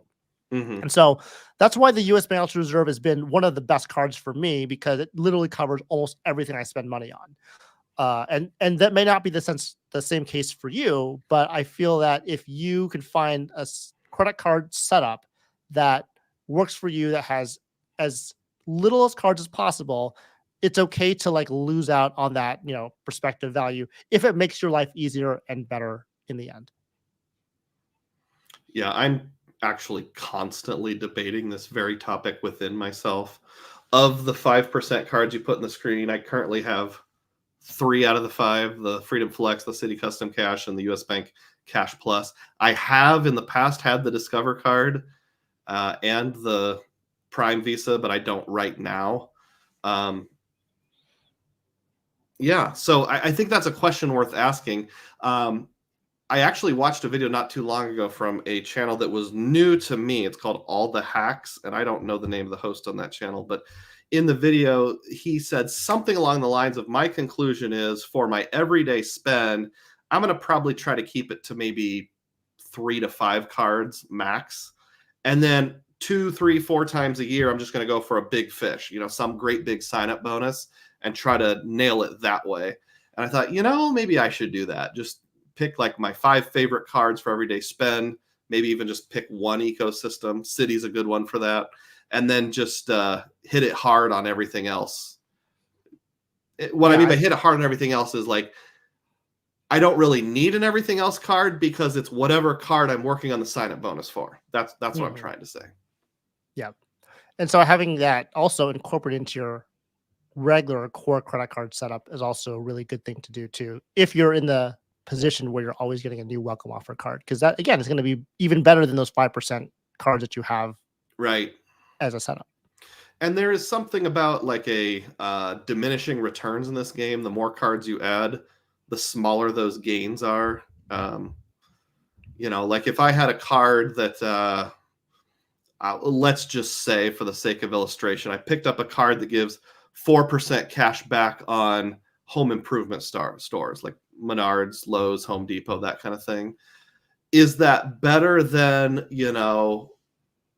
the 2% everywhere else I can get? Yeah, it's double. But how much am I spending on home improvement stores a year? If it's $1,000 a year, we're talking about I just gained $20 a year in my rotational setup. It's true. Probably not worth it. Now, if I own a small business where I'm repairing garages and houses all day long and spending $50,000 to $100,000, then that's a different story. Mm-hmm. Yeah, it's going to depend on your spending. The thing about this game is that the more you spend, the more you earn, but you shouldn't be spending a lot to begin with. That's kind of the point. There's obviously situations where you will have to, or if you're running a business, you would have to as well. Mm-hmm. But ultimately, we all want to save money. That's the ultimate goal. And the basis of that strategy is to not spend money. Yeah. Okay. Do you have a slide coming up where we talk about the Wells Fargo Attune card, or at least it's mentioned? I believe I have some. Yeah, I do. Okay. Did you want to talk about that? I had a comment on that, but I can save it for later. Oh, okay. It's coming up. Okay. The next question we have is from RemGB, who hopefully is still here. He says that his 2 most favorite credit card YouTubers. We really appreciate that, by the way, because there's a lot of credit card YouTubers out there, and we really appreciate your support. And I know you've been supporting me for many years now, and so I really appreciate that. Is there any risk with continuing to milk the Inc. sub plus referral train with player 1 and player 2, which has been a big topic recently? I know Tony Anthony Venture is all about the Inc. train, and so that's his main strategy now. He can cycle through the various Inc. cards with player 1 and player 2 plus the LLC that he has, so that there's a 24-month between applying for the same card, which is obviously the limit between having another welcome offer on the same card. He loves his UR points, especially with flexibility for redeeming economy travel, using Chase Travel Portal at 1.5 cents per point, using the Chase Sapphire Reserve for his family of 4. And looks like he is going to go all in with Chase. He is never going to go over 524 again, especially if you just use Inc. cards. You have a lot of hard inquiries, but no new accounts. And so what I think he's trying to say is that if he has Inc. cards, and you're only looking at the 2 Inc. Cash and Inc. Unlimited cards, what you can do is you can space out your applications in a way that you will never go under that 24-month limit. And so if you average them out, you can space about 4 months per card. So for example, if you apply for a player 1 Soul Prop in January of 2024, you can also switch over to the same Inc. Cash card on a player 2 Soul Prop 4 months later in May. And then I would say I guess 5 months later. And then the LLC can do the same thing for the same cash card on September. And then the following year, switch out to the Inc. Unlimited card and do the same kind of strategy all the way down the line. And by the time you get to that part of the line, you just switch back to the other card again because it's been 24 months after that. And that's not even including the Inc. Preferred card as well. So there's a lot of options when it comes to doing the Inc. train. And of course, you want to target limited time offers too, but that's been a very common strategy for a lot of people, especially because the spending limit is a little bit higher, usually around $6,000 to $8,000 in the first 3 to 6 months, depending on the welcome offer at the time. And so I know that you also Dugroz, have done this too. And so we have a slide here for you and how you have done this in the past as well. So what do you think about this? Yeah. So one thing, and I'm not sure if it's a correction or clarification, but I don't think there is a 24-month limitation on ink cards. I know there is for Sapphire cards, but I think technically there's nothing to stop you from signing up for another Ink Business Cash under the same Social Security number 6 months later. Do you know with certainty on that? I'm pretty sure I'm going to look it up right now while you're talking, but I'm pretty sure that there is on the ink card specifically. There's a 48-month rule on the Sapphire, like you mentioned. But I think the ink cards do have a 24-month rule for the same exact card for the same exact business. Okay. I thought I remember Frequent Miler saying, like, in theory, although you don't want to push it too much, you could push it even more than that. So I have had times where I've gone over 524, so I haven't been able to implement the strategy. But this is all of what I've obtained in the past. Let's see. Started in July of 2019. I got my first one. That was a Premier. And then I later changed it to a CIU, an unlimited. And then I actually picked up the Ink Cash in December of that same year. That's since been closed. And then the CIU in November of 2021. So trying to see if I had any duplicate applications there that were less than 24 months. It doesn't look like I did, because the second to last and third to last were player 1 to player 2. So I can't really verify that. But I've done all this with just personal sole prop Social Security numbers. So even at this particular pace, I think you could do one per person per year, and I don't think you're pushing it too much.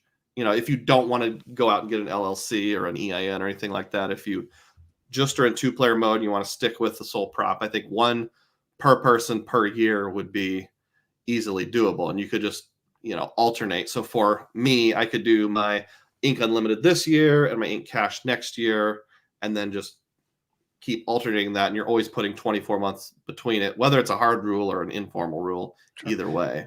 Yes, I just looked it up.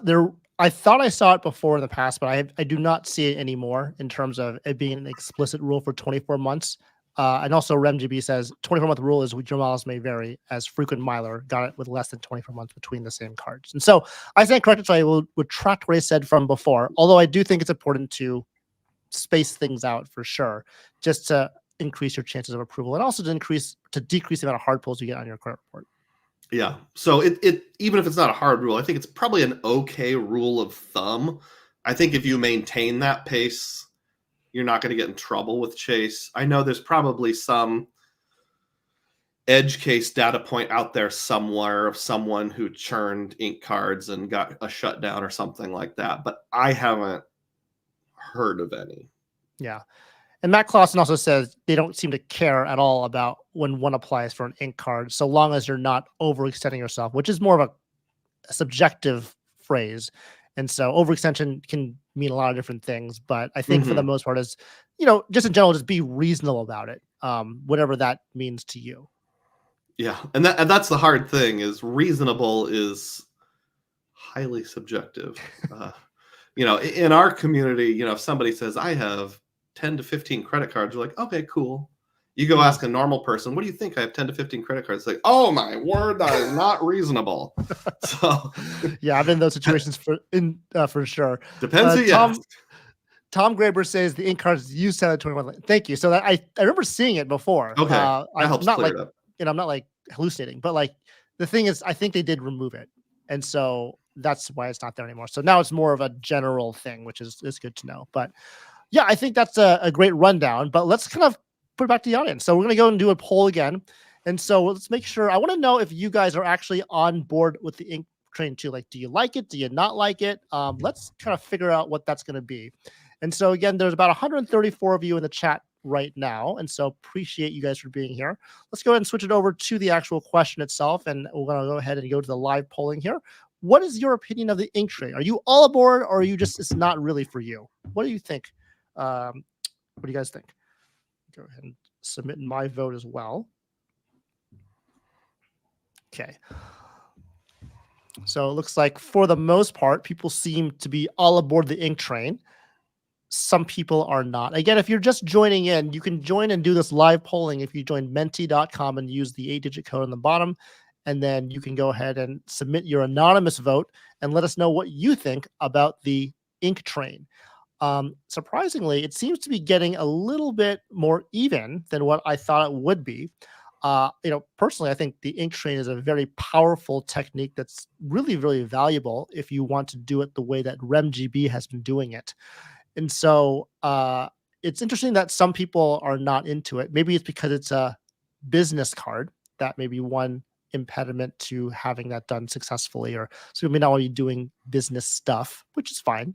But I would say that if I look at this in general, the results of the polling looks like it's pretty much about even, with maybe some preference towards the ink train. I think it's also important to identify what the ink train really is. And so how would you define the ink train, Dugroz? Well, this is what I would say is basically you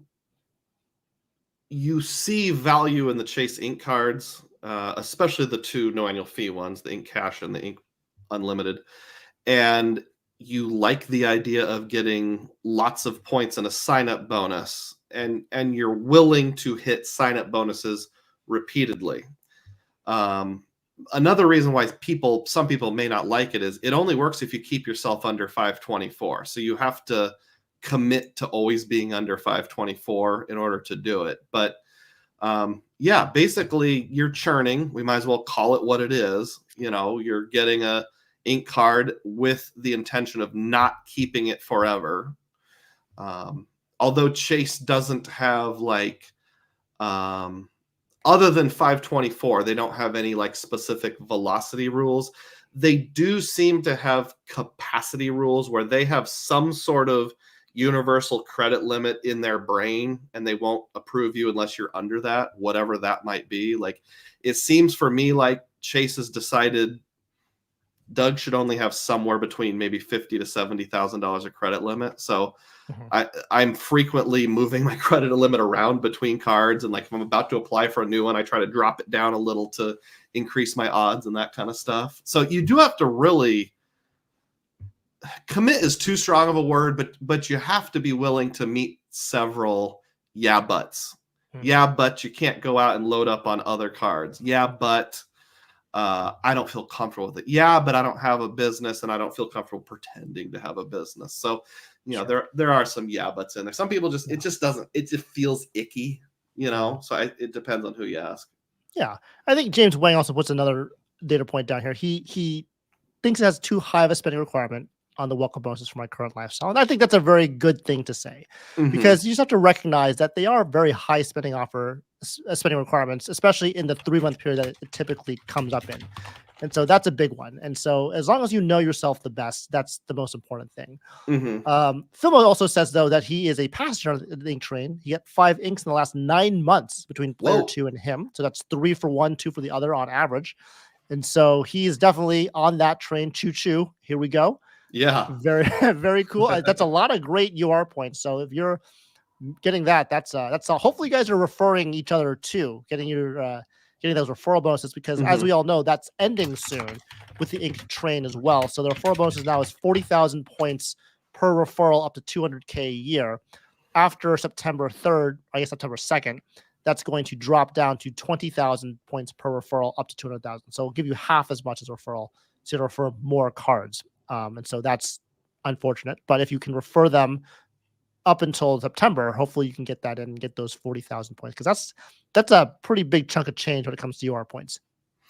Yeah, and I forgot about the whole referral thing being even above and beyond that. I mean, even if you go with the lowest possible numbers, like 75,000 for the card, 25,000 for referral, that's still 95,000 points for no annual fee card, and that's not bad.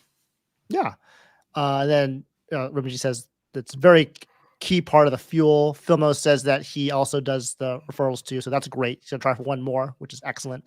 So everyone's kind of getting in on that ink train.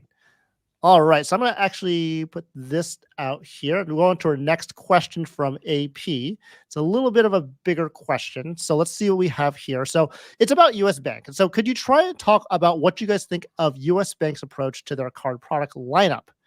They have one remarkably excellent card, which hasn't been nerfed or changed much at all, which is basically the US Bank Altitude Reserve.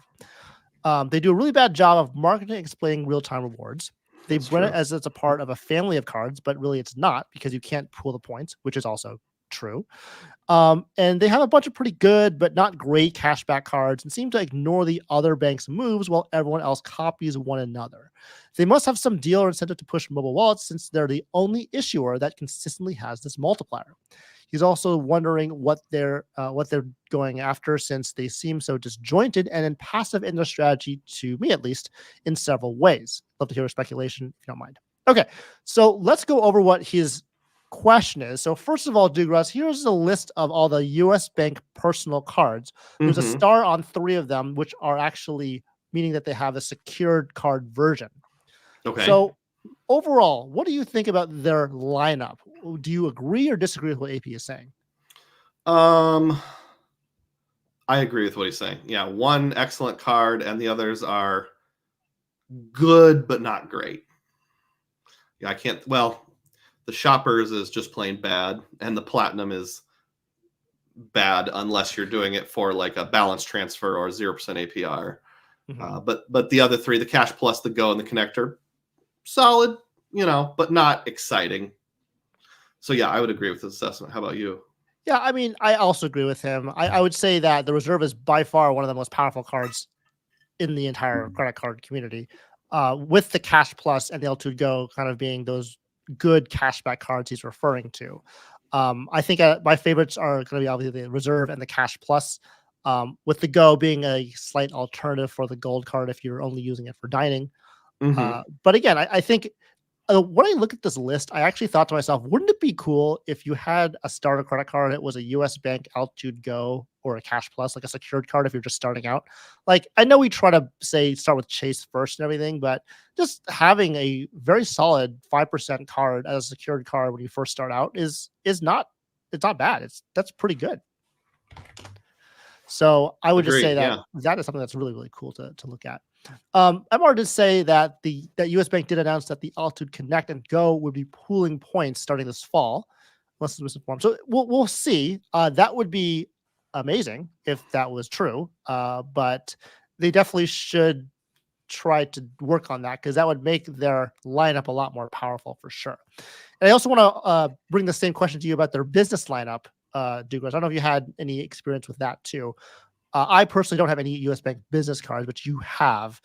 Would you also agree that their Yeah. business cards are kind of like meh or okay, or what do you think? Well, it's kind of a mixed bag, and I'm actually not all that familiar with all of these. Just going from memory, the business platinum is the same as the personal platinum. It's a Mhm. 0% balance transfer type card, no rewards. The business leverage is some weird, like 2% in your highest categories, but none of it's very exciting. It's just a Mhm. sign up bonus pump and dump card. I remember Matt Klosser reviewed the power card and it was kind of lame. Also, I think it was like 2% mobile wallet or something like that. And Mhm. there's no point, so there's no way to get more than 1 cent per point. Or it might say points, but it's really just cash back. I Mhm. don't remember at all what the business cap connect does. Do you remember off the top of your head? I personally don't either. That's the reason why. If I don't think about it, I don't think it's really that impressive. That's my gut feeling. And then So the triple cash is solid. Like if you're kind of a legit business or a one card solution, I think it's 3% dining, 3% office supply store, 3% gas, Mhm. that kind of stuff. So that's pretty Yeah. solid. But really, that bottom middle one, the triple cash, is the only one that I would say is solid. They do have a co-branded card, the State Farm business card, which Mhm. like you have to go to like a special part of their website to find. And I actually have it. Unfortunately, there's no sign-up bonus, but it has 0% APR for 12 months, I believe, and it gives 3% back on insurance premiums, which is very unique.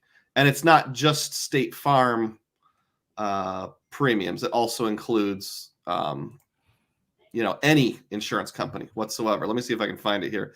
3% back on gas and electric vehicles, cell phone providers, office supply stores, and then insurance premiums up to $4,000 annually. It has that same as the triple cash, the $100 software credit, where if you pay for software like Adobe or QuickBooks for 12 consecutive months, you get a free $100 statement credit thrown at you. So that's good. But yeah, good but not great. I mean, it's not an ink cash. Yeah, that's for dang sure. Okay, so I think that's a really good overview of those cards. Like I mentioned before, there's that Cash Plus card, which is pretty cool with all those different types of categories that we have on board. This is the slide we talk about kind of how this card is actually kind of a in between like a standard like City Custom Cash that has all the major categories.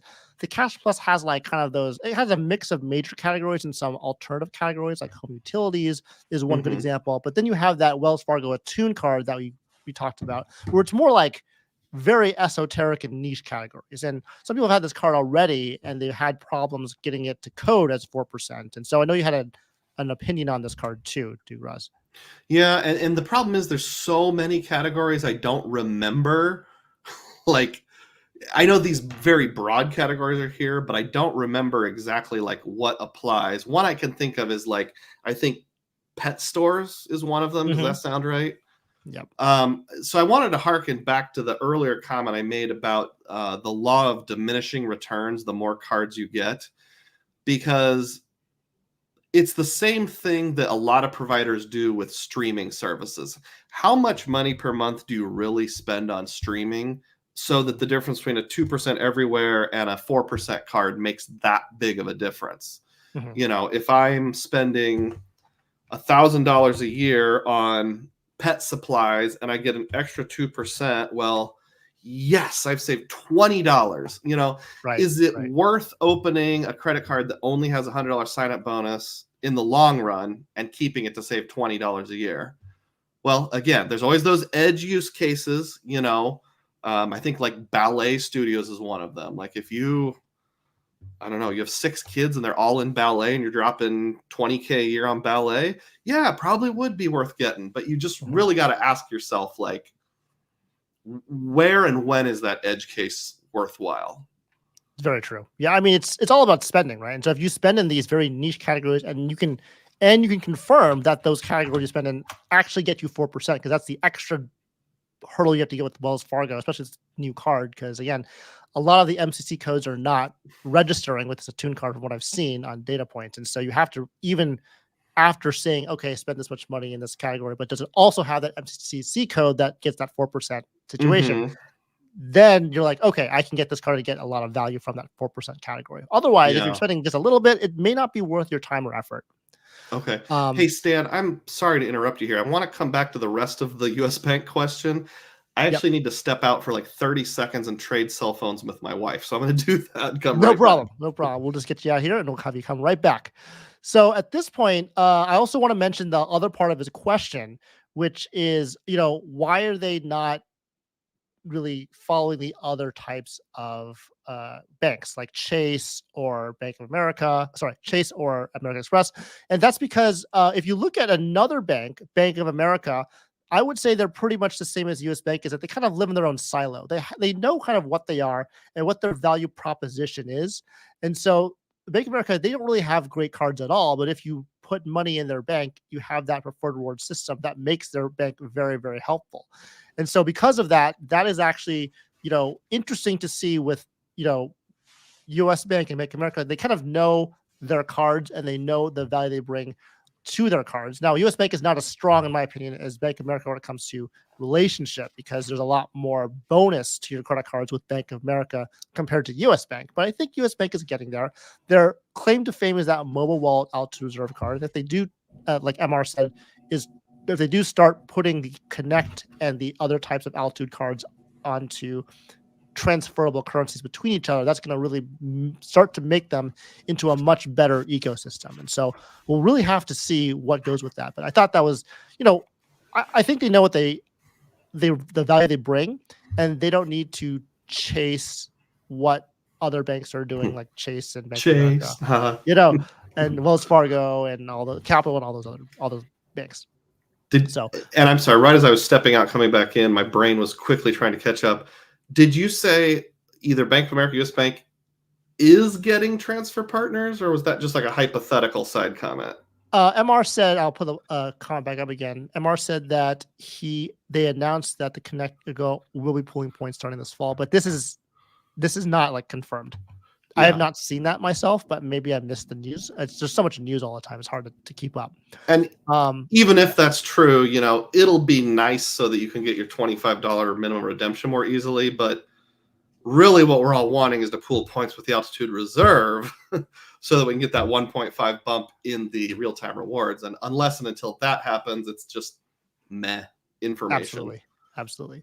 So then I actually want to hear from all of you because we talked about a lot of US Bank cards just now, but what is your favorite US Bank card except for the US Bank Altitude Reserve? I did not include that card because that one clearly is the fan favorite. But of the other cards that are there, which one do you think is going to be the best card of the US Bank ecosystem? And I have a couple of them. And so I'm going to go ahead and change that out into that now. So, what is your favorite US Bank credit card? Again, this is going to be live polling. Sorry about that. Put that in there. And then, of course, you can always join if you just joined our live stream now to vote on menti.com using the 8-digit code here. Out of these 4 options, what is your favorite US Bank credit card? Some good fan favorites here. I try to cherry pick it so that it was the cards that I feel that people would like. And so I think for the most part, it looks like people like either the Connect or the Cash Plus. I believe, if I'm not mistaken, Dugroz, that the Connect has a $0 intro annual fee and a $95 annual fee otherwise. That sounds right. And again, I'm just going from memory. I think the Connect is the one in this portfolio that gives you 4% on gas, I think. Now, I'm sure someone will correct me if I'm wrong. While we're waiting for these results, is it okay if I wax eloquent on the question about like what's US Bank's overall strategy and why do they seem to be such an odd duck? Absolutely. Please go ahead.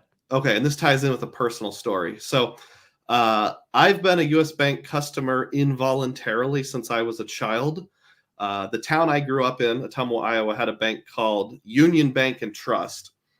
And when I was like junior, senior in high school, that bank got bought out by First Star, and then First Star got bought out by US Bank.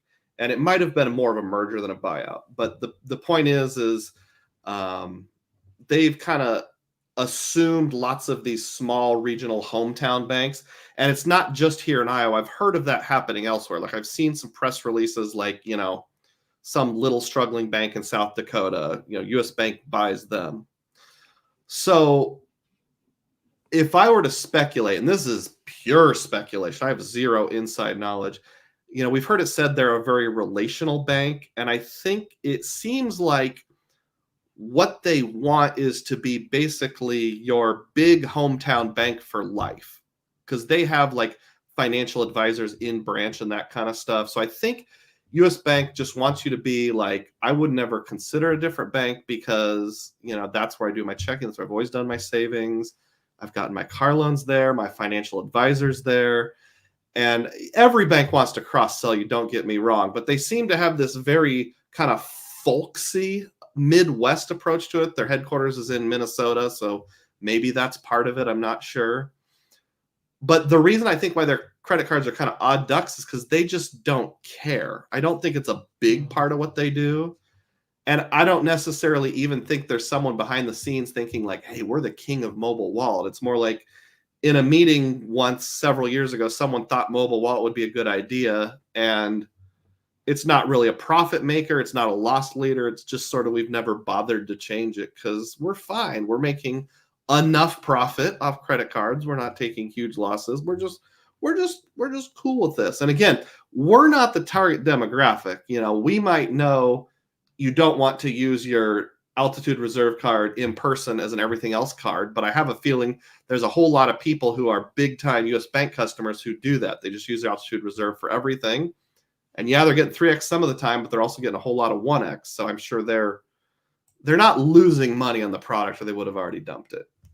Sure. I think Charles Datry also kind of agrees with you there. They are saying his strategy is rolling up regional banks to compete better with the growing national bank chains. And so I can definitely see that, just because they're kind of growing their portfolio out and they want to be more present nationally, and they are doing that. And they're definitely not a smaller bank anymore. I mean, they're one of the main Mhm. banks that we all talk about. Yuri G also says that the Alt Reserve is a loss leader. I'm not sure if that's true, but I think that based on the way we do it, it would be true for sure. Matt Clausen also says US Bank is the Minnesota Nice Bank, Yeah, that's what I mean. um, which is true because when I talk to them, they are all very nice, and they definitely they have that way with them when I talk to them on customer service. Just real I quickly, the agree. Connect, just so we all know, is 4% on gas up to $10,000 starting September. I forgot that the Yes are going to start modifying that Is card. They were that putting out 10,000 or changes. 1,000? Oh, sorry, 1,000. Excuse me. Yeah, 10,000 would be great, but no, 1,000 starting in A thousand September. a month or 1,000 a year, Matt? I can't remember. I If it's hope a it's 1,000 thousand a a year. year, that's really limited. Yeah. Cartosis also says it's eliminating the annual fee and has 4 priority passes uses per year. So there are changes. I forgot to mention the changes, so that's my mistake. But yes, right now as it stands, it has a $0 annual fee with $900 first year. Although it wouldn't matter anymore because obviously 1 year is, by the time the changes roll out, it's going to be gone. And that brings up a good point that I should have mentioned earlier when we had the Capital One Venture X and the US Bank Altitude Reserve side by side. Mm, Those two actually do pair nicely because you can get into any party pass lounge up to 6 people with, yourself plus a player two, each having their own card for free. But then the Altitude Reserve gives you 8 passes a year, which includes dining, whereas the Capital One no longer does. So, in my case, it doesn't come up a lot, but there's a couple times where I go to an airport like DC Reagan that doesn't have a party pass lounge, but they do have a party pass restaurant. So like on our family vacation, our family of 4 ate for free twice, once on landing and once on the return trip. The only thing the dining didn't cover was the tip. So mm. it's kind of powerful to have, unlimited party pass lounge visits plus 8 dining visits per year. They do kind of go well together. I might be talking myself into keeping it, Stan. I'm not sure. Yeah, there it is. I mean, I think having lounge access options is important, and I think having unlimited options for yourself is also important. But yeah, I mean, the restaurant thing is harder to get these days. The only two that I'm aware of is the US Bank for the 8 ones, and then the Primords Elite also gives you restaurants on their priority pass still, unlimited, Yeah. obviously. And so those are the two that I can remember at this point that have that situation. So let me just go There's ahead and go ahead. Oh, I'm sorry. There's some Frequent Miler did an article on it not too long ago. There are a couple like really obscure credit cards that we never play with in our space, like the USB, whatever their $350 a year card is. But there's certainly not many. Sure. Okay. AP says, thank you. AP's here. Thank you guys for taking my long-winded question. Much appreciated. Well, thank you, AP, for giving the question to all of us You're so we can all welcome. learn a little bit of credit card information today. Let's move on to the next kind of question here as well. And so this was actually from the Venture Capital Discord that you put up, Dugroz. So I think it's a very interesting topic. I'll let you kind of read through it and let us know what exactly is going on here. Okay, so, and this is going to get real nerdy because this is like deep in the game stuff. So put on your seatbelts, ladies and gentlemen. And if you're brand new to the credit card points and miles game, I apologize. This might go over your head just a little bit. So, this is over a month ago. I took a screenshot from the Venture Discord, and I thought this was just a really interesting topic. To introduce the topic, it was just a general debate over that age-old question, which is better, travel or cash back, or some sort of hybrid strategy. And a user named Spathco wrote this question: travel is trickier because redemptions are a step function. You either have enough points or you don't. So to a certain extent, you have to build a stash of points to be able to jump on most of the opportunities because award inventory is always expiring and somewhat limited. And then a user named Kurabot wrote this response: this is both why I'm not a fan of travel and why I don't understand why multi-ecosystem strategies become so dominant. You take longer to reach the redemption point when you split like that, risking devaluation. And just to clarify, in this context, travel doesn't necessarily mean if you're on team travel, you're going to Bora Bora in the Maldives every single day. And if you're on team cashback, you never leave your house, because you can use cashback to travel. So it's just more a question, I think, of how you get there. But what Spaceco is saying, and this is true, let's just say hypothetically, you want to redeem your points for Flying Blue, KLM, or Air France, and you found a business class seat, and their best business class seats are around 50,000 points. Well, what if you're ready to travel and you haven't earned 50,000 points? You've only earned 42,000. Well, now you're stuck. So it is a step function. There is no gradual line. You either have enough to take that step and travel, or you don't. So is that a big red flag? Is that something that is a concern? I'll let you decide, Stan, if you want to go ahead to the next slide. Okay, so I'll just push ahead. This is the response I wrote. And again, I don't even know when this was. It says today, but again, I captured this over a month ago. This is definitely something we all need to be aware of and think over how it impacts our strategy, the potential watering down effect of multi-ecosystem strategies. One way to overcome that is to look for common transfer partners, especially the most promiscuous ones, like Flying Blue, Air Canada, British, for example. For example, both Citi and Wells Fargo now transfer 1 to 2 to Choice Hotels, so I can get a multiplying effect by using both of those ecosystems, at least for subs. And then I said the problematic area are the point currencies that are hard to earn from multiple sources, like IHG or Marriott, or even if it's not hard to earn, because you can transfer Chase to IHG, but that's usually a pretty bad redemption, so you're probably not going to. Since I only travel 5 to 7 times a year, it doesn't make a lot of sense to focus on both of those ecosystems. I should probably just pick one and run with it. Of course, the exception is subs, because year one's almost always worthwhile. So how do you want to dissect this? Because we could take this topic in about 16 different directions here. Yeah, when I look at that question and that framework that they put in, it kind of goes back to what you do or what I do as a individual. And so there's no right or wrong answer to this question. It very much ties into the cent per point argument as well. But what I would say is that I've always been of the mindset of, what is your ultimate goal with all of what that we're doing here? Mm-hmm. And the ultimate goal is to basically save money on whatever that is, either for travel or for cash back. And then if that's the ultimate goal, like, what is one way to save money that is really much credit card agnostic? And that, like I said earlier in this live stream, is you spend less money, right?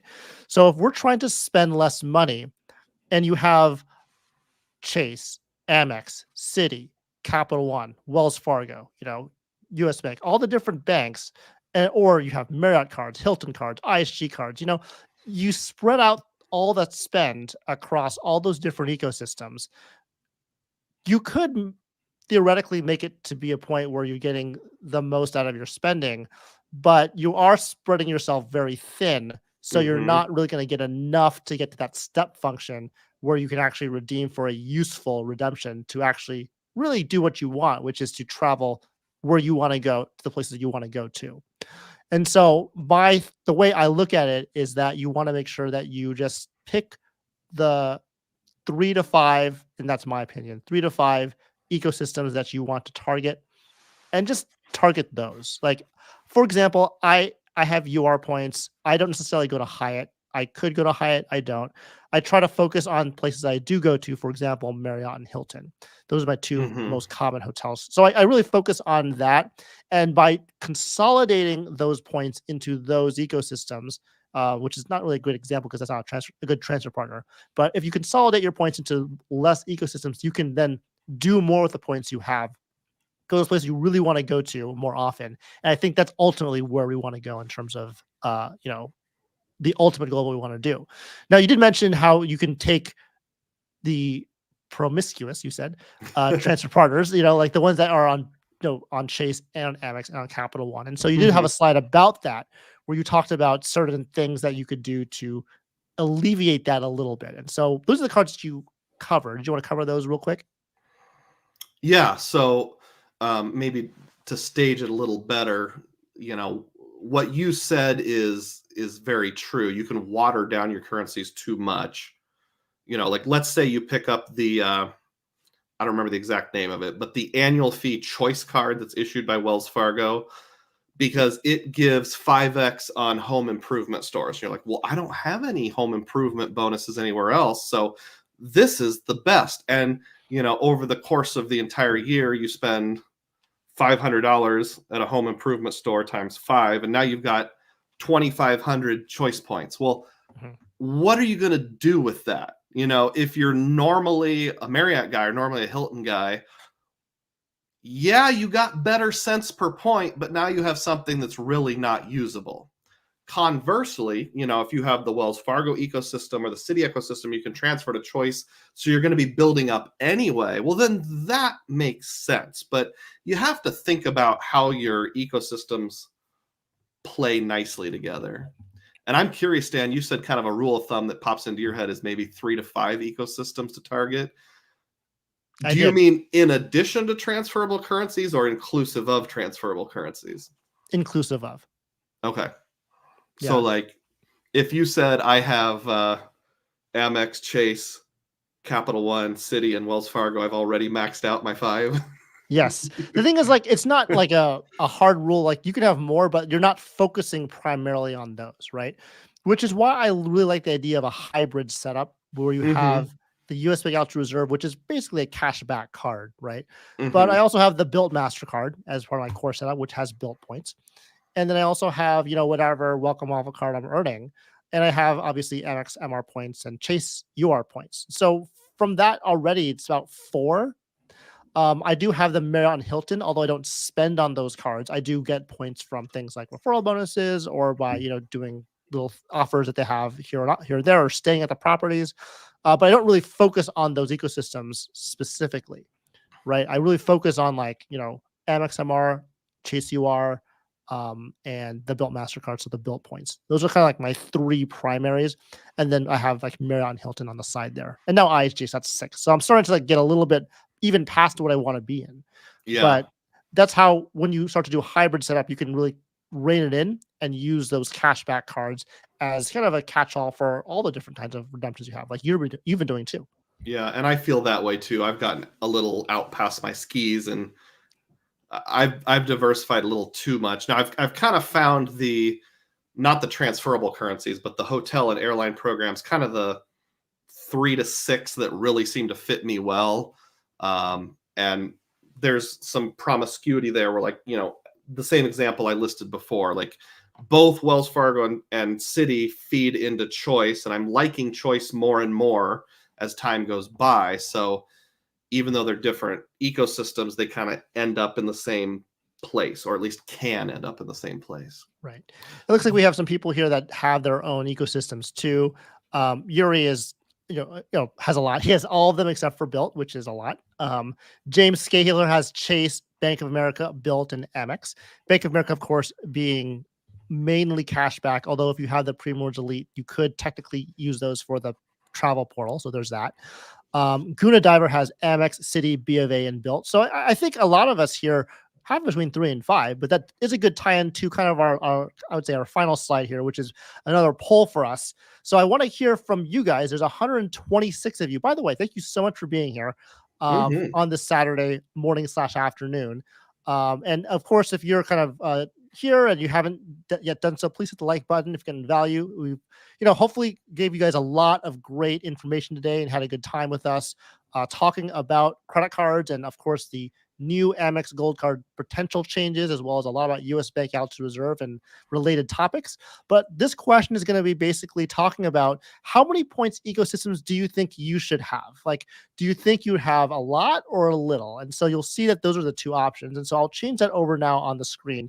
And so I want to know about you guys. How many points do you think you should have? Do you have a lot or as few as possible? And that's very subjective, I know, but I think it's the mindset of what you want to have, right? And so if you think that you should diversify completely, just get so many possible, or should you just have a select few like Dugroz and I were talking about, if that would be a better way or a better situation for your personal situation. So go ahead and vote. Again, you can go to menti.com and then use the code in the bottom here. And then you can join and let us know your opinion about what you think about how many points ecosystems you should have.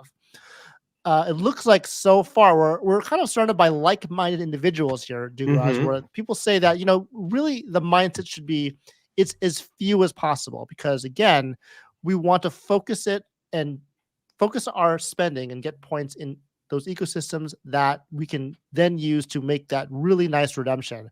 But if you split it too far out, then it may not be as much as you need. And there are a few cards or a few ecosystems where there's multiple uses. There's the points usage, and then there's the cash like usage. I don't remember if it was the previous slide or two ago. One that popped into my head was the Venture X. Actually, I think this works for any of the venture cards where you can use it as transferable currencies, but you can also use that 1 cent per point travel eraser. So you kind of avoid that step function because it's like, okay, I can't afford that 50K Air France redemption, but I do have enough points to knock $100 off my motel, which I just charged with the Venture X. Same thing with the Aeroplan card, at least through the end of this year. They've got that pay yourself back feature. So it's like, okay, I may not have enough points to take the Aeroplan flight that I want, but I can redeem an Uber ride for 1.25 cents per point. So I'm not having to commit to that step function. And Chase can feed into that because Chase transfers to Aeroplan. There you So go. Yeah. I like flexibility. So places where you have more than one option. One thing I dislike about Amex is that unless you have the Charles Schwab card, you never have the cash fallback option, where if all else fails, at least I can cash out for a penny per point. And that kind of irks me a little bit. Yeah. I know there's ways around that with jumping through hoops, but I don't want to jump through hoops.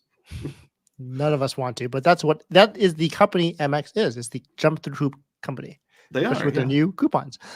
Just as just I think a lot of people here are really relating to this topic because they're really posting a lot about what they have. So Ian Mescal, I don't know if I said that correctly, has Chase, Amex, Capital One, and Hilton. So that's between that 3 to 5 range we talked about before. Mm-hmm. Arnali or Arnali, depending on how you want to phonetically say it, has Chase, Citi, Amex, Capital One, and Marriott. So that's great. So see, everyone has their own style and flavor of what they want to have in terms of their transfer partners. Although I think Amex and Chase are probably the ones that I see the most often for most people. MR has Amex and Citi only, plus Bread and Apple, which is definitely different, but still within 3 to 5 point systems. Solid, though. Yep. RemGB has Amex, Chase, Bank of America, US Bank, Capital, and IHG and Marriott. That's like 7, which is more. But, again, everyone's going to be different about what is few and what is as many. That's still very reasonable, which is good. And so Osgood One also says he has Amex, Capital One, Chase, Citi, and Hilton. So we all have our own different ways of doing this. But like I mentioned before, 3 to 5 seems to be the sweet spot there, not just for your credit card portfolio. That's the core portion you use a lot, but also Mm-hmm. from the amount of ecosystems you have. And from our poll here, we see that for the most part, the majority of people say it's as few as possible, and some say that they should have as many as possible. So there's going to be some difference in some sort of opinions too about these different changes. Yeah, and I know we discussed offline that we went to the extremes on purpose, or you did, to make it's boring to have a non-committal answer. But if I was answering in real life, I would have some sort of middle ground non-committal answer, like, well, I want few for simplicity, but I want lots for opportunity. So I'm probably going to be hypocritical, which I am, and say simplicity is better, but right now I'm not as simple as I should be. Right. I'm wondering, Stan, do you have any? I can't remember. Do you have any Citi or Capital One cards? I have neither of them. My wife has a Citi card, but I do not personally have Citi or Capital One. I'm trying to keep it like a little more simple if I can. Have you ever been tempted to jump on board either of those? Oh, plenty of times. But there's 2 things that make me hesitate. The first is Chase 524 because that's always a problem. Mm-hmm. I'd rather get a Chase card than another card. The second is that I just the thought of starting on a new bank is just hard for me to do. I think it's kind of what everyone thinks about when they like go to a new checking account or whatever. They don't want to move stuff. So banks try to make it as easy as possible for you to move to them, like giving you welcome offers and that sort of thing. But it's just before I had the US Bank and Bilt card, I had only like Chase, Bank of America, Amex. Chase, Bank of America, Amex, and then Barclays card. But then adding Wells Fargo and US Bank, now I have 6 different issuers. Like it's okay because I use those cards on a regular basis, but I prefer to have less banks if possible, right? So that's where I'm at with that. Okay, so then we also have a few people chiming in. By the way, we're cutting close to the end of the live stream here. So if you have any last minute questions, let us know in the comments below. We have Yuri that says that he has a lot. He has Chase, Citi, Amex, Capital One, Wells Fargo, Marriott, Hyatt, IHG, Wyndham, Choice, and Hilton. It's a lot to keep track of, but Yuri does have a lot of cards, so that's definitely par for the course for him. He also has Zach Irving has Chase and Amex, which is great. I would love to have just Chase and Amex. That'd be so simple. And also traveling with LV, my boy, he also has Chase and Amex. He also uses Hyatt due to Globalist, but Chase has a transfer partner to Hyatt, so I think that can be counted as the same. You have Hanawat Fijanar. Oh my goodness, Fijanar Winnett has MR points, UR points, and Bilt. My buddy Eric Folk has Chase, Amex, and Hilton. Welcome, Eric. Good to see you here.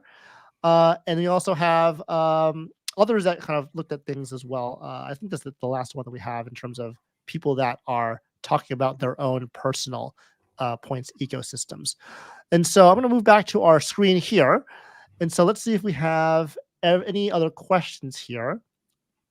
Guna Diver asks, is Citi coming out with a business Sapphire preferred? Strata Premier? Strata Premier. Business, I know. SP, it's ingrained in my mind. As I know we've got 2 CSPs now. It's not fair. I don't know. What do you think? I think they're coming out with they're coming out with the Citi business card, but I don't know if it's going to be a no annual fee version like the Signify for the Wells Fargo system, or they're going to go with the business Strata Premier first. There have been rumors of Citi coming out with like something to replace the Prestige, like a new elite card for a year now? Well over a year, maybe pushing 2 years, and it still hasn't happened. So I guess, and I've heard rumors too of a business card, but I'll believe it when I see it. I guess I have zero inside knowledge, and I'm not going to hold my breath waiting for it. I'm not going to plan around something that may or may not even exist. Same for me. Zeke DCS, are there any credit union cards you would recommend for travel? I don't off the top of my head. They tend to be more cashback focused. So if you want to do the thing with Uncle Luke who says use cashback for your travel, then there's a lot of those. But I don't know if you know of any, Dugroz. I do not. I know there's a Navy Federal card. I think Sledge is in love with it, that gives like $100 travel credit a year or something like that, and good protections. But again, I don't want to get into a whole new issuer, especially one that doesn't, it's going to be a pretty high bar for me to break into a new issuer. It's going to have to really fit my strategy. Yeah. And then just real quick, John asks, what do you think about the Bread Rewards card? I saw some news about that, but I actually don't know much about it. Do you know about what's going on with this Bread Rewards Amex card? I did, because I watched the video Matt Clausen put out on it, and I actually thought to myself,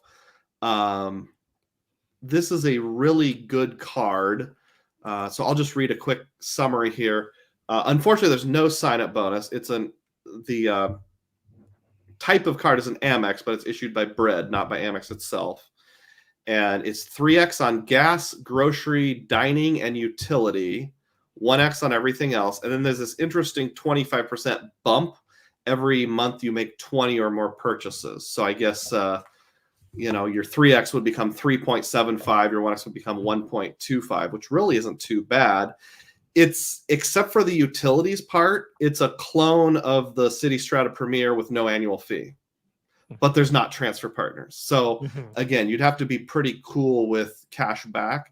And my thought was that would be a great card for like your uncle who wants to get good value, but just wants a single card solution, especially someone that could tolerate a 2-card solution, like this card for those 3x categories, and then maybe a Citi double cash for everything else.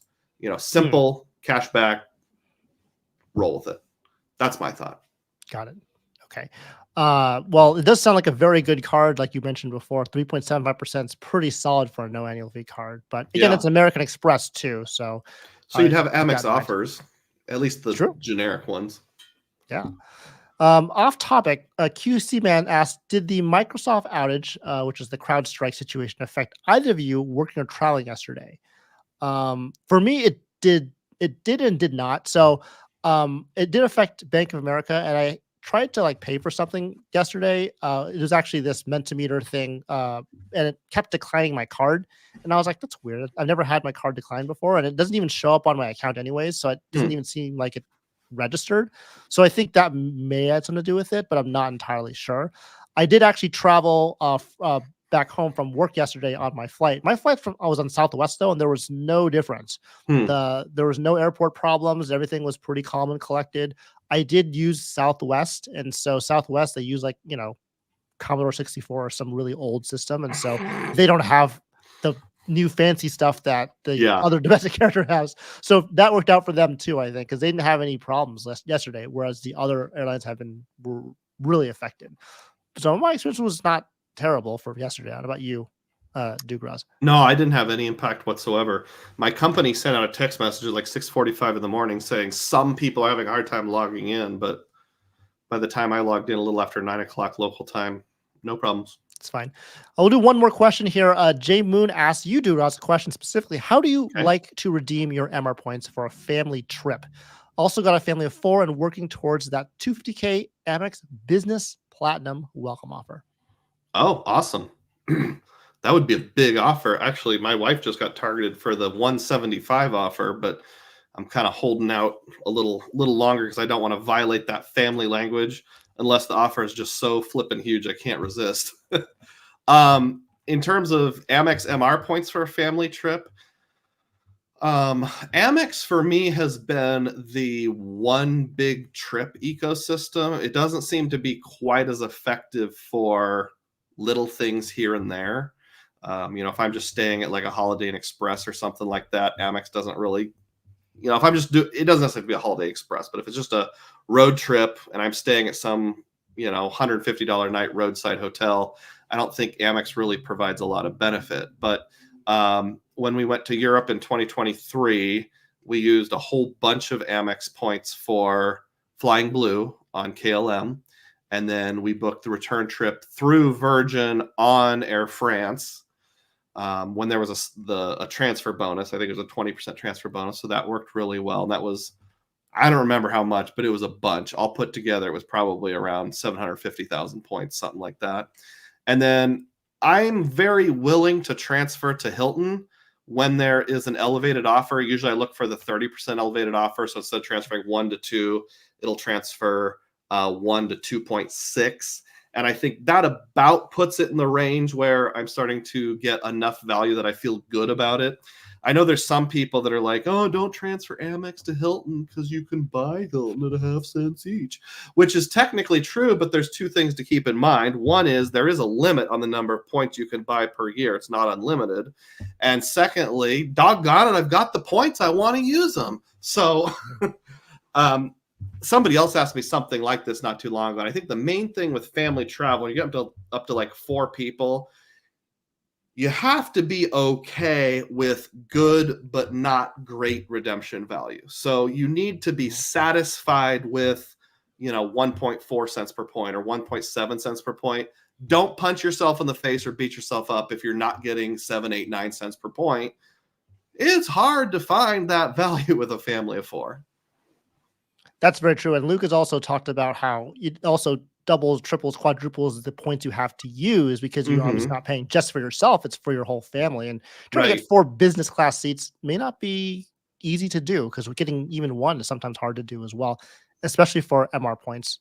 And hotel So rooms too. So like, that's true. I suppose we could all cram into one room, but we found, the old like queen size bed, nightstand, queen size bed where all 4 of us are in the same room just doesn't work well for us. None of us sleep as well. We're snoring, making noises, waking each other up. So we just enjoy our vacation so much more if we can have separate rooms. And that's an area where Hilton shines too, because as far as I know, Hilton's the only major hotel chain that will do guaranteed connecting rooms where you can right there on the app or on their website pick your rooms to make sure they're connecting. Whereas other places you have to kind of call and beg after booking. Okay. Well, I think that's a great answer to that question. And so I think I'm going to wrap it up here. Just real quick, Toma did ask about any more updates on the gold rework. There, we did talk about that a little bit earlier in the live stream, so just check that out on the replay if you can. But I want to thank everyone else for being here for this wonderful live stream. There's 131 of you still here with us, so we really Wow. appreciate that. Dugroz, thank you so much for being here. We all love, watching your channel, and you really bring a great perspective to this community. So, keep doing what you're doing. And I always look forward to, seeing your videos, not only as a viewer, but also as a channel member, and seeing all those special Thank channel you. member videos. Yeah. So if you want to see my nerdiest, geekiest, most vulnerable side, join us at Dugroz Diehard for $3 a month. You can click join on any of my videos, because I've got about 35 members only videos out there too. But thanks for having me, Stan. I really appreciate it. I love your videos. I wish I could be as clean, as polished as you, but I also need to take a lesson from people like Matt Clausen too, and sometimes realize you just gotta get in front of the camera and turn it on, even if you don't have flashy graphics. I am working on getting more content out. I've been a little more limited since we took our vacation. No problem. And again, for all you here, if you don't mind, just don't forget to hit the like button on the way out if you're getting value. Hopefully, if you did not come in at the beginning, go ahead and go back to the beginning and just check out all the information. There was a lot of questions, a lot of good information and insight about a lot of different topics from US Bank, out to reserve, to the new refresh gold card. And we'll, of course, clip those up for the rest of the week, for this week. And again, Dugroz and I just want to say, have a happy Saturday.